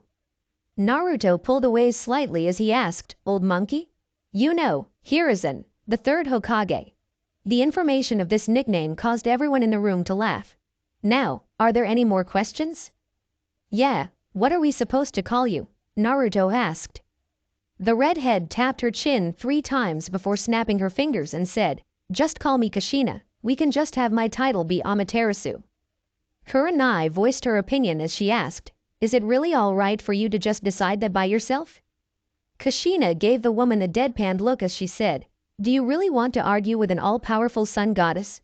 Kurenai quickly said, "No," as she was waving her arms around in front of her. Kushina smiled as she said, "That's what I thought. Databane." The sun goddess then put both hands over her mouth while thinking, "Well, that's one advantage of being a wolf. I didn't have this damn verbal tick." At hearing what his mother said, Naruto instantly burst out laughing, as did the rest of the assembled shinobi. Once everyone had calmed down, Kushina knelt down by her son. "As I said, there's no way to change the fact I haven't been there for you when I should have been, but there's nothing stopping me from helping you now. There is so much I want to teach you." "Wait, you mean? The brush god techniques like from in my story?" "Yes. That and so much more. But there are some conditions. First, you have to earn the teachings. That means finding all of the constellations like I did." "No problem," the boy said. "It wouldn't have felt right if they were just given to me." "That's good. The other thing is you can't use them while you're a human." "What?" "Calm down, son. As I was saying, to be able to use the brush you have to be connected to nature. As a human you're about as far removed from nature as you can be while still being alive. Why do you think I never used the brush when I was in the elemental nations?" "Because you hadn't learned them yet," Kurenai spoke up. Kushina gave the younger woman a look before saying, 3 days after Asuma became Chunin. Do you want me to say more?" Kurenai instantly blushed as she said, No, that's enough. I'll just be quiet now." Satisfied with her work, Kushina turned her attention back to Naruto as he asked, "So how am I going to learn the brush god techniques if I'm human?" Well, you're my son, aren't you? All we need to do is turn you into a wolf. Is that even possible? Kiba asked. Of course it's possible. It may have been during my out-of-body experience, but Naruto still has all of my DNA. We just need to jumpstart part of it, but there is some risk involved. Naruto looked at his stomach as he said, the Kyuubi.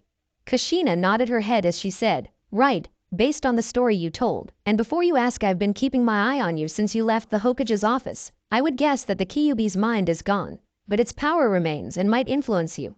Knowing this, do you still want to go through with this? Naruto was silent for a moment before he said, I want to learn from you. Kushina smiled as she said, okay, this might tickle a bit. Kushina tapped her son's forehead and the room was filled with a bright flash. When the rest of Team 8 could see again, Naruto was gone. In his place was a black wolf slightly smaller than Kushina in her wolf form. The wolf also had her wing-like appendages, just smaller. Running along the wolf's body was a multitude of orange lines, again similar to Amaterasu's. Floating above the wolf's back was a red spinning disc bearing the Uzumaki clan symbol. An orange ring of fire surrounded it. Everyone in the cave stared at the wolf for a moment before Hinata asked, Naruto? To which the wolf barked. Yeah, that's him all right, Kiba said. You understand him? Kurenai asked. Well, he's an Inuzuka. They're pretty much born knowing how canines speak, Kushina said. As Kushina was talking, Hinata slowly made her way over to Naruto. Kneeling down, she hesitantly reached out her hand and scratched his behind his ear. Naruto stood stock still for a second before he felt immense pleasure behind his ear, then started shaking uncontrollable, moving his hind foot. Seeing this, all Hinata could think was, kawaii. Smiling at her son, Kushina said, okay, enough of that, Naruto. It's time for your first lesson. So first off, call up the canvas and trace the constellation. Naruto tilted his head in confusion, almost causing Hinata to glob him once more. Sighing, Kushina said, it's like using your chakra. Naruto nodded and did as instructed. To his mild surprise, the world turned sepia tone. Looking up, Naruto saw the constellation, but didn't know how to trace it. Following his instinct, the boy moved his tail and to his surprise, a large transparent brush-like tail appeared in the sky, mirroring the boy's movements. After he finished tracing the rat, there was a great flash. When the group opened their eyes, it appeared they were floating in the sky. Off in the distance around them a number of mountains could be seen. What captured their attention was the small rat with red markings along its body. Strapped to the rat's side was a small sheath, with a sword handle being visible. When he saw the small sword, Naruto thought, well, it is rat size. The boy-turned-wolf was then surprised when the rat used its mouth to pull the sword out, with the humongous blade easily being longer than anyone present. After a few slashed with the blade, the rat then settled in front of the group, resting on the pommel. Well, it appears Mother Amaterasu has had another child, and he's brought along some friends.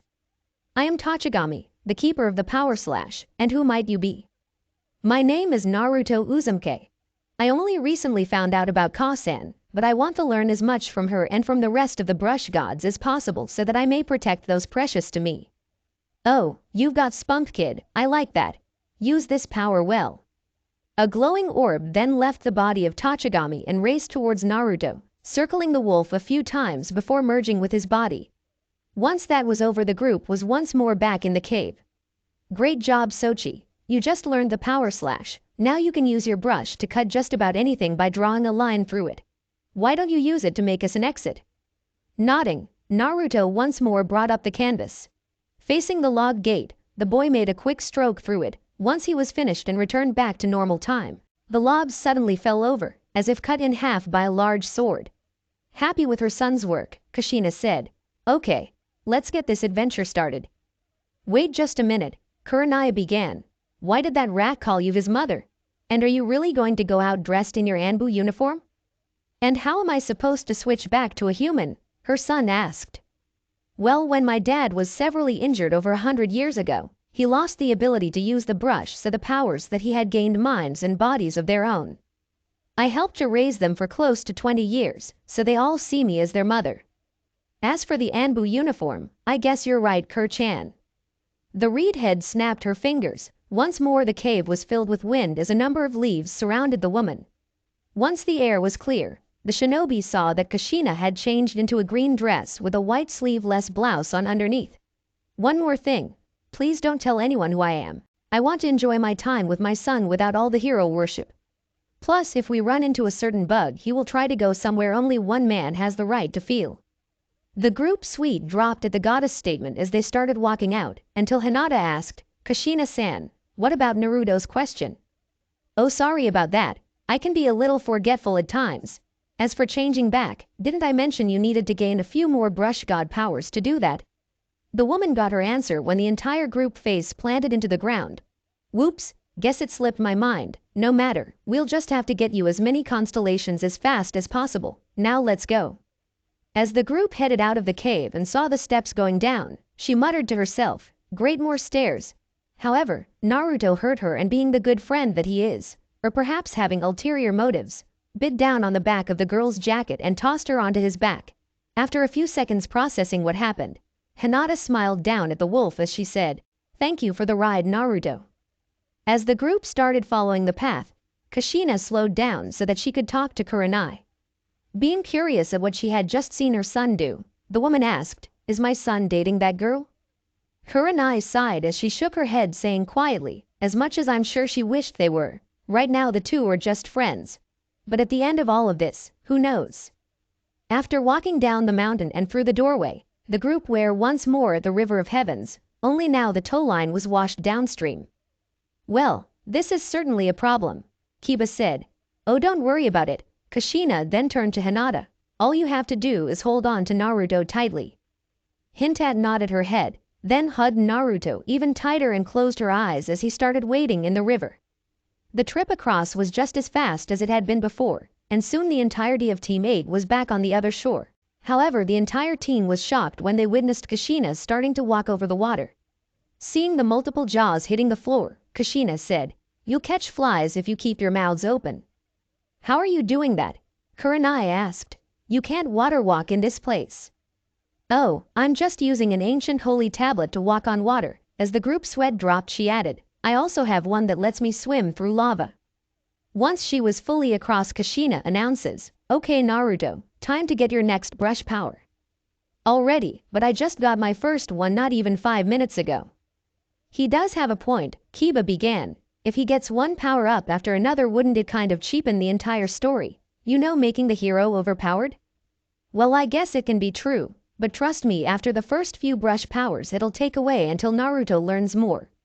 Besides, these are the basics that will be used throughout the entire journey. Now Hinata, can you get off my son's back so we can climb this hill? Once mother and son had climbed the hill, Naruto noted the next constellation, that of a dragon. Already knowing what to do, the boy turned wolf called up the canvas and traced the stars. Instantly Naruto and his mom were once more transported to the realm of the brush gods. Here Naruto saw a large dragon fly down from the sky, an orb held in each of its 4 hands. Part of its body was literally a scroll. Hello mother, it appears you have brought another for me to bestow my gift upon. I trust the judgment of Amaterasu. Ayamagami, give to you young pup the power of rejuvenation. Use this tool wisely. Once more an orb left the body of the brush god, circled around Naruto, then entered his body.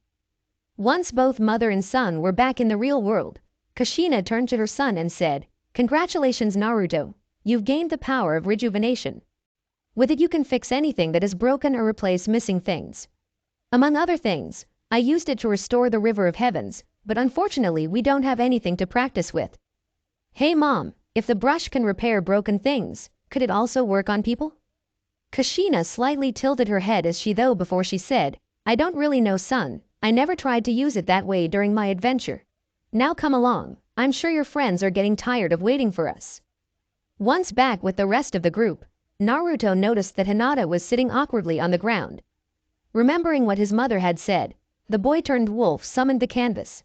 Not sure how to use this new power, Naruto let his instincts guide him as he covered Hinata's broken leg in ink. After his tail was lifted off the canvas, the world stood still for a second, then Naruto heard a quick tune and the ink splashed off of the girl's leg. No one else in the group noticed Naruto's actions until Hinata felt the warmth flow over her formerly broken leg. Activating her Byakugan, Hinata was amazed as she said, Kurenai-sensei, I don't know how, but my leg is healed. While Kiba and Kurenai swarmed Hinata to see if her statement was true, Kushina faced her son as she thought, so, I guess the brush can be used heal as well. Sighing, the goddess said, well, go ahead and finish the job and cut off her cast. Naruto gave his mom a look of concern before she said, don't worry about hitting Hinata with a power slash, the brush won't hurt anyone. I used it against a few people who were particularly annoying. They didn't get hurt, just surprised. Nodding his head, Naruto brought up the canvas again, this time drawing a quick line down Hinata's cast. Once time had resumed, both halves of the cast fell away. While the rest of the team marveled at Hinata's recovery, Naruto noticed that the pants leg of her previously broken limb was significantly shorter than the other one. Being the good friend he was, Naruto decided to correct this problem by using power slash to shorten the other leg. Eep! Hinata jumped at least 2 feet in the air when she felt something quickly rush by her leg. Hinata, what's the matter? Kiba asked, concerned for his teammate. I don't know, I felt something rush by my leg. Hinata then noticed that the one remaining pants leg was resting around her ankle, leaving the girl in a pair of shorts that only reached mid-thigh. Oh, no, what am I going to do about this? What the problem, Hinata? Just change into a fresh pair when we get back to the house, were the wise words from her sensei. Anyo, sensei, these were my only clean pair. While the group from Konoha were preoccupied by Hinata's recent plight, Kushina once more turned her attention to her son, noticing that he was breathing slightly heavy. Seeing a chance to start her son on the path to getting her grand puppies, Kushina leaned down and whispered into the wolf's ear. That girl has some nice legs, doesn't she? Must resist urge to howl. All right, Hinata, we'll just make do for now and you can change your pants when we get a chance to wash our cloths. Until then, let's just be glad that your leg is healed. Okay, Kurenai-sensei, the girl said aloud, but continued in her head, but now I can't snuggle into Naruto-kun's soft fur. Right, well, if everyone is done standing around and talking, let's keep moving forward, Kushina announced, although the group's sweat dropped when she put one foot on a large rock and pointed towards the exit. The group was almost to the exit when they spotted an odd sight. Sitting around a campfire were 3 green, monkey-like figures that also wore green shirts with large sleeves and white, rectangular masks. 2 were reclined on the ground while the third was sitting up while playing a flute. What are those things? Kurenai asked. Those would be green imps, some of the absolute weakest demons you will encounter. Mostly they'll dance around and try to slap you, although occasionally they'll use their flutes as blowguns, but it should be easy enough for you free to take care of on your own. You're just going to let them fight against demons on their own? Oh, relax, Kerchan, as I said, these 3 are at the bottom of the barrel, they should pose a threat. If at any time it looks like the kids are in over their head, I'll take care of it. Well, what are you free waiting around for? Hopped it. Last one to kill their demon pays for my ramen bill, Naruto barked as he rushed forward. No fair, you got a head start, and there is no way any of us can afford that, Kiba yelled as he followed the young wolf. Hinata didn't understand what Naruto said, but didn't want to be stuck with whatever Kiba was afraid of and moved forward as well. The imps didn't take notice of the 3 teens until they were practically on top of them. However, once the teens were within sight, all 3 imps immediately jumped back and started screeching. The genin didn't hesitate to start attacking. Kiba immediately withdrew a kunai from his pouch, Hyunta activated her Baikugan, and Naruto charged forward. Kiba managed to get a quick slice along one of the imp's arm, causing the demon to shirk and spin backwards. Hinata moved in close and landed a strong kick from her recently healed leg. Naruto was left with the last imp. Not sure how to fight on all fours, Naruto once more let his instincts guide him as he took a strong stance, then shifted his shoulders, allowing the reflect to slide from his back in an arc, hitting the imp before returning to the wolf's back. The short battle continued in this fashion for a brief time until the 3 genin managed to simultaneously land the finishing blow to their opponents. Hinata moved in quickly and launched a chakra-infused palm against her imp's forehead. Naruto's imp turned tan, stunned, as Naruto continued to launch his reflector at his opponent. Kiba made a quick pass by his imp, leaving a large gash. Simultaneously, the 3 imps let out a shriek and were launched spinning into the air. While Naruto and Hinata remained still, Kiba still had a slight adrenaline rush and leapt, following one of the imps. The boy quickly became level with one of the demons, then gave one final slash, somehow bisecting his opponent. As the three bodies landed, something odd occurred. The vanquished foes faded from existence, in their place were some wild flowers, some coins, and a blue and purple fang. Instantly all of these things rushed toward Naruto, disappearing once they touched his body. The group heard someone clapping as Kushina walked forward. Good job everyone, that was a nice quick battle. Not to complain, Kurenai said, but those were demons? I thought they would be a little tougher. As I said, Kur-chan, those were the bottom of the barrel. As the journey continues, the opponents will become tougher, but the rewards will be greater. Which reminds me. The goddess then walked forward and placed her hands on her son. Pulling back, the woman pulled two glowing orbs from the wolf's body. This, Kushina began while holding one orb, is your wallet. It holds all of the yen that you collect from defeating monsters. I'm entrusting this to Hinata since, knowing Uzumaki's, you just spend all of it on ramen. Here Kushina lobbed the orb to the shocked girl. Instead of merging with her body, the orb instead became an orange purse with lavender swirls. And this holds the demon fangs that you collected. I'm going to have Kiba hold on to this for you, it just seems appropriate. Again the goddess tossed an orb to a genin. This time the glowing object transformed into a small scroll. Geez, a pun on my name, not like I heard that one before. Before Kurenai could scold her student and ask Kushina not to smite the boy, the group was distracted by a loud yawn. Looking on top of Kiba's head, everyone saw Akamaru close his jaw. The pup then looked around before barking out, "Hey boss, what did I miss? Where are we? Why is Naruto in that weird hedge, and who's the new lady?" Kiba's Swede dropped ask he asked his canine companion, "Did you literally sleep through a prolonged chase, me swimming across a river, climbing Kami knows how many steps, meeting a goddess, who turned out to be Naruto's mother, Naruto being turned into a wolf, and a small battle?" Yes. The pup had the decency to look sheepish. Fine, I'll explain everything later, let's just get back to the house.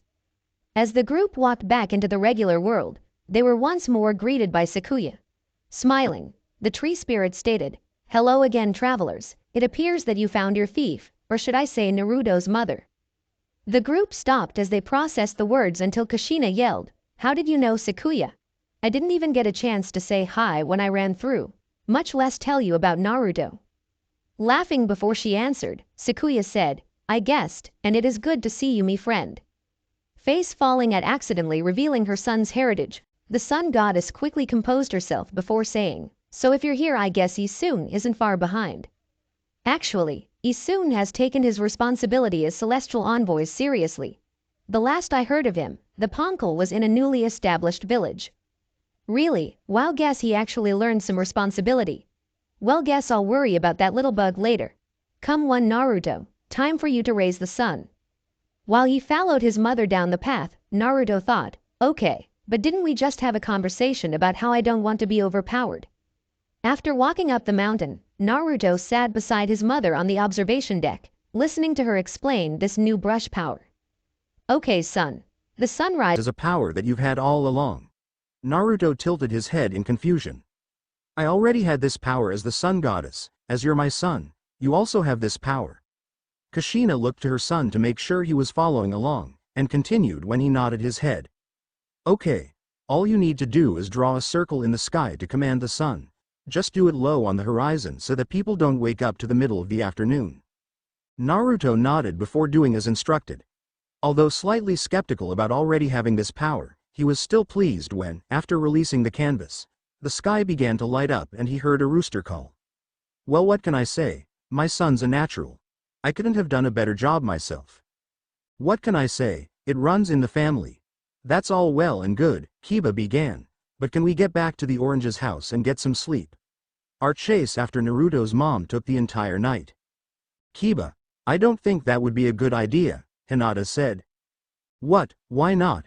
Think about it, Kiba. This is a small village. I'm sure almost everyone saw us arrive yesterday, but not Kushina. If the local population saw us, that would lead to some unneeded questions. Since Hinata's leg is healed up, we can chakra walk over the boulder and get out of the village, Kurenai lectured. Actually, you don't have to waste the energy, think about it. How did I take care of the boulder last time? The sun goddess asked. As the group walked on the path through the village, Kiba pulled out the scroll containing the demon fang. Curious, the boy spoke up as he asked, "So what are these things anyway, and why are they so important?" "Well, pup," Kushina said, "as you already know, those are called demon fangs. They're a rare commodity, as the only way to find them is to defeat a demon. As they are so rare, a lot of nobles like to tie cords around them and use them for jewelry. Though you have to be careful, as they are some of the sharpest things in the world, as well as one of the strongest things. Not even a power slash can leave a scratch." The conversation stopped as the group stood in front of a large boulder, blocking the path ahead. "Really," Kushina began, "I will never understand how that man can throw a boulder but can barely manage to swing his sword. Okay, son, open up the path and let's begin our journey." The group's sweat dropped at the goddess' eagerness. Nonetheless, Naruto quickly used the celestial brush to power slash the obstacle. Although everyone from Konoha knew what would happen, they were still shocked to see the boulder be sliced in two, then disappeared into thin air. "Ah, now that brings back memories of my journey. Well, come on, we're burning daylight." Kushina-sama, where are we going?" Hinata asked. "Please, Hinata, Kushina is fine. As for the destination, I don't know, but first we need to go through Shinshu Field. There we can look at a map and figure it out." The group followed the path out from between the cliffs and were greeted by a beautiful sight of a rolling field with multiple paths running throughout the land. One went toward a gate where a small house sat, while another led up a steep hill. In the center of the field was a great sakura tree, although not as large as the one in the previous village. "Such beauty," Kurenai said, "and more than one path," Kiba stated. "So which way do we go?" asked Akamaru. Naruto suddenly stopped walking with the group and stood stock still. Kushina was the first to notice, but before she said anything, the boy-turned-wolf started running away from the group towards the left boundary of the field. "I don't know about the rest of you," Kushina began, "but I think we should follow Naruto. He seems to know where to go." Here the woman pointed to a cave that the group saw Naruto's hind legs disappear into. The village of Yakushi was a pleasant little place. The village was founded by Dr. Redbeard as a place for the sick to come and heal. Currently, the village was very small, with only a few multi-story homes built in the cliffside. Despite the small size, Isun liked the place. The people were friendly and always appreciative of his latest masterpiece. That was why the Ponkel was currently bouncing his way across the village as he yelled out, "Come one, come all. Come get your paintings of the great goddess Amaterasu. Have them in your homes to purify the dwelling. Sleep with one under your pillow to keep bad dreams away." Although he sounded like a salesman, the wandering artist was sincere in his mission, to spread the tale of the goddess he once traveled with, to help others spread the belief in her existence, and to help keep the land free of evil. Despite his colorful antics, he soon only managed to attract the attention of a small girl. "Hi there, little girl. What's your name?" "Ayame." The girl wore a tan kimono, with the sleeves gradually turning purple as the arms went further from the body. A purple gourd hung from her necklace, while her black hair was held back by an ornamental orange flower. "Well, Ayame, how about a free picture?" Before the girl could answer, the artist had already put the painting, one showing Amaterasu in battle with the fearsome Ninetails, in the girl's hands. "I can't believe that people have forgotten so quickly. It's only been 9 months since Ami's great victory." "Oh well, no one said the life of a celestial envy would be easy." "What's a celestial envy?" the little girl asked. "It's someone who spreads the god's message through art instead of through preaching." "Is that why you draw the great goddess Amaterasu?" "That's right, kiddo. As people forget, the god and goddess lose their power. It's my duty in life to ensure that the kami aren't forgotten so that they can continue to battle against the evils trying to invade our land." "Where is Amaterasu now?" Ayame asked. "She's up on the celestial plane, trying to rid it of evil and restore it to how it once was many years ago. Hopefully I can visit someday." "I hope you can someday. Goodbye, Mr. Celestial Envy. Thank you for the picture." With that, Ayame began walking back to the house she shared with her mother. "Thanks, kid, but I think it's going to be a while before I get to see my friend again." As he soon began to reminisce on his previous adventure, he looked up to the sun, seeing a brief image of his four-legged friend. "I wonder what you are up to now, you old furball." As soon as the sentence left his mouth, he soon found his view of the sky blocked by the mask of a green imp. The small being tried to back up so that he could think of a battle plan, only to see his path blocked by another imp. "What are you two doing? I thought your kind was already defeated." Before anyone could attack, a blur rushed between the two imps. When it passed, Isun was gone. A few feet away, Naruto stood in his battle stance, observing his new opponents, a growl escaping his throat. Isun stood on the young wolf's head, shocked at the recent turn of events. Thinking aloud, the artist said, "Well, you're certainly not Ami." Turning his head, Isun noted the divine instrument on the wolf's back, "But that's a reflector if I ever saw one. So I guess you're related to Ami in some way. After this way, don't we have a chat?" After Isun was done talking, the imps went on the attack. One hung back while the other tried to slap Naruto. Naruto easily dodged and counter-attacked until his opponent turned tan. "Well, let's try something new." The boy though, as he let instant guide him and power slashed his foe. The imp gave a great scream as it was bisected. As it fell to the ground, some yen and a demon fang appeared, but stayed still. As his first opponent was defeated, Naruto turned his attention to the other green imp. Not bothering to wait to counterattack, Naruto performed a quick 4-hit combo on the demon. Then another power slash, causing more yen and another demon fang to appear.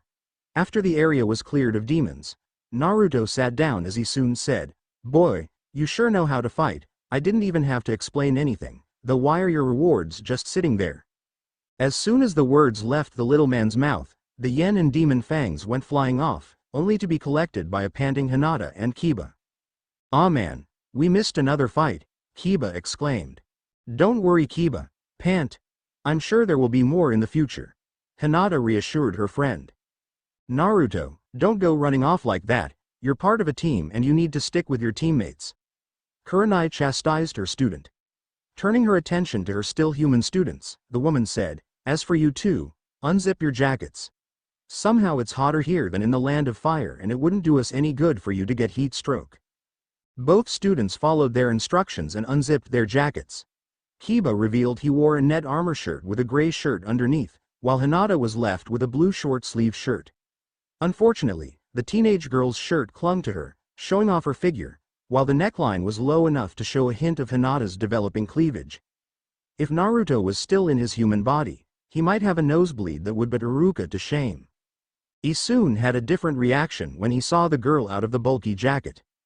After standing still for half a second, the poncle leapt off Naruto's head and with a cry of, "Hello Busty Babe Jr." tried to hop over to Hinata, but was quickly forced into the ground, rather roughly, by a black paw. Isun could hear Naruto growling behind him. "I wouldn't do that if I were you, Bug. I haven't been with this group long, but I can tell that you don't want to mess with Naruto's precious people when he's around," Kushina said as she joined the group. "So the pup's name is Naruto? Okay boy, I get the message loud and clear. Your girl is off limits." Unseen by everyone, Hinata blushed at being called Naruto's girl. Satisfied, Naruto lifted his paw off the celestial envy, allowing Isun to hop back onto Naruto's head. "Not that I'm not thankful for the save, but who are you people, and more importantly how is Naruto related to Ami?" "Well, me and my students are from the land of fire, which is across the sea, and came here on a mission. Now we're trying to find our way back. The redhead with us is a traveler who decided to tag along with us outside the village." As for Naruto, Kurenai brought out the scroll of the sun goddess journey and opened it to the first full portrait. "I'm surprised someone who traveled with his mother didn't recognize the family resemblance." "What?" Isun exclaimed, hurting the ears of Kiba, Akamaru, and Naruto. "There is no way Ami had a kid, and if she did wouldn't he have been born here instead of where you guys are from? The way Amaterasu-sama said it made it seem like she let her mind leave her body for a while and took a vacation in our village," Hinata said. "You guys meet Ami?" "Very briefly," Kiba said, "only when Naruto got turned into a wolf, and even then it was more like she had her mind travel to explain everything while her body stayed behind." "Yeah, I don't believe any of what you three said. So then who would you believe?" Kushina asked. Although he could be an irritating, perverted bug, she still missed her friend and hoped that he would travel at least a short ways with the group. She was just glad there was no chance the artist would meet Jiraiya. If the world was introduced to illustrated Icha, she knew many men would be in need of blood transfusions. Meanwhile in the elemental nations, a man with spiky white hair dressed in a mix of a shinobi uniform and kabuki outfit was walking along the road when he sneezed. After wiping his face, he smiled as he came up with a brilliant idea, only to become deeply depressed in a few minutes. No, that won't work, he said aloud. It would be incredible, but there is no one in the elemental nations who could do the art justice. Out of the bushes from the side of the road a blonde, man. Yes, a blonde man pooped up and said, "Did someone say art? You know, art is a ba," only to be interrupted by a swift kick from the white-haired man. Wrong kind of art, and what are you doing here? You aren't in the story until at least past the Chunin exams. The blonde man rubbed his nose before he started walking back toward Iwa, upset for having to abandon his latest masterpiece for nothing. Kushina suddenly shuddered, feeling as if she had unknowingly unleashed a great force upon the world. She was brought back to reality when he soon said, "Well, I guess if I heard this from Sakuya I'd have to believe it. I've never known her to lie." "Well, looks like we're going back to Kamiki village," Kurenai said. "Excuse me, but are you all leaving so soon?" From behind the group walked an old man, wearing an open purple robe and purple shorts. A large gourd was strapped to his back. However, the man's most noticeable feature was his large, red mustache. He soon answered, "I'm afraid, said Dr. Redbeard. Thank you for your hospitality, but there are some things that I need to take care of." "It is no problem, I am happy to help. Although, if I could ask you for one small favor," the man pulled out a scroll from his sleeve. "We are a growing village. If you find anyone looking for a home, be sure to show them this map." "No problem, Pops. Now come on everyone, either Sakuya or one of you have some explaining to do." The group of travelers made it back to Kamiki village as quickly as they left, everyone thankful not to have to battle demons before breakfast again. While the last of the group, Kushina and Kurenai, were walking through the pass, Kushina heard something above her. Reacting on instance, the woman cried, "Look out," before rushing Kurenai and herself out of the way of a falling boulder. "Ah, now the pass is once more sealed and the village is safe. Another job done by the great Susano," said a balding man wearing a purple fighter's gi with a red belt, a golden wooden sword strapped to his back. Kushina was angry as she yelled out, "Watch where you throw those boulders next time, you baka. Who dares to insult the bestest swordsman in the world?" Susano yelled, before his eyes fell on Naruto. "Oh, hello again, my friend. It has been a long time, hasn't it? I see you've made some new friends, but what happened to the other pup? You two seemed awfully attached to each other." Everyone was confused. Seeing the situation, he soon said, "Hey Pops, you sure you saw Naruto? I mean, there are plenty of other black dogs in the world." The man shrugged his shoulders as he said, "I guess you're right, Isoon." He then turned to the rest of the group and said, "I suppose I should apologize for almost squashing some of you. Now if you'll excuse me, I need to find my son and get some training in." As everyone was walking away, Kushina thought, "Man, Susano and Kushi sure didn't wait long." Once more the group from Konoha was before the great sakura tree, but were surprised when they saw the sky become dark after passing through the stone gate. From out of thin air Sakuya appeared. "Welcome once more, travelers and son of the sun. I see you have picked up a new traveling companion." "So it's true then?" Isoon asked. "This brat really is Ami's son?" "It is my little bug, and like his mother he too will go on a journey across the land, helping many in need. He will need someone to record his tale." "I gotcha, babe. I'll tag along again. Who knows, maybe by the end of everything I'll get to see Ami again."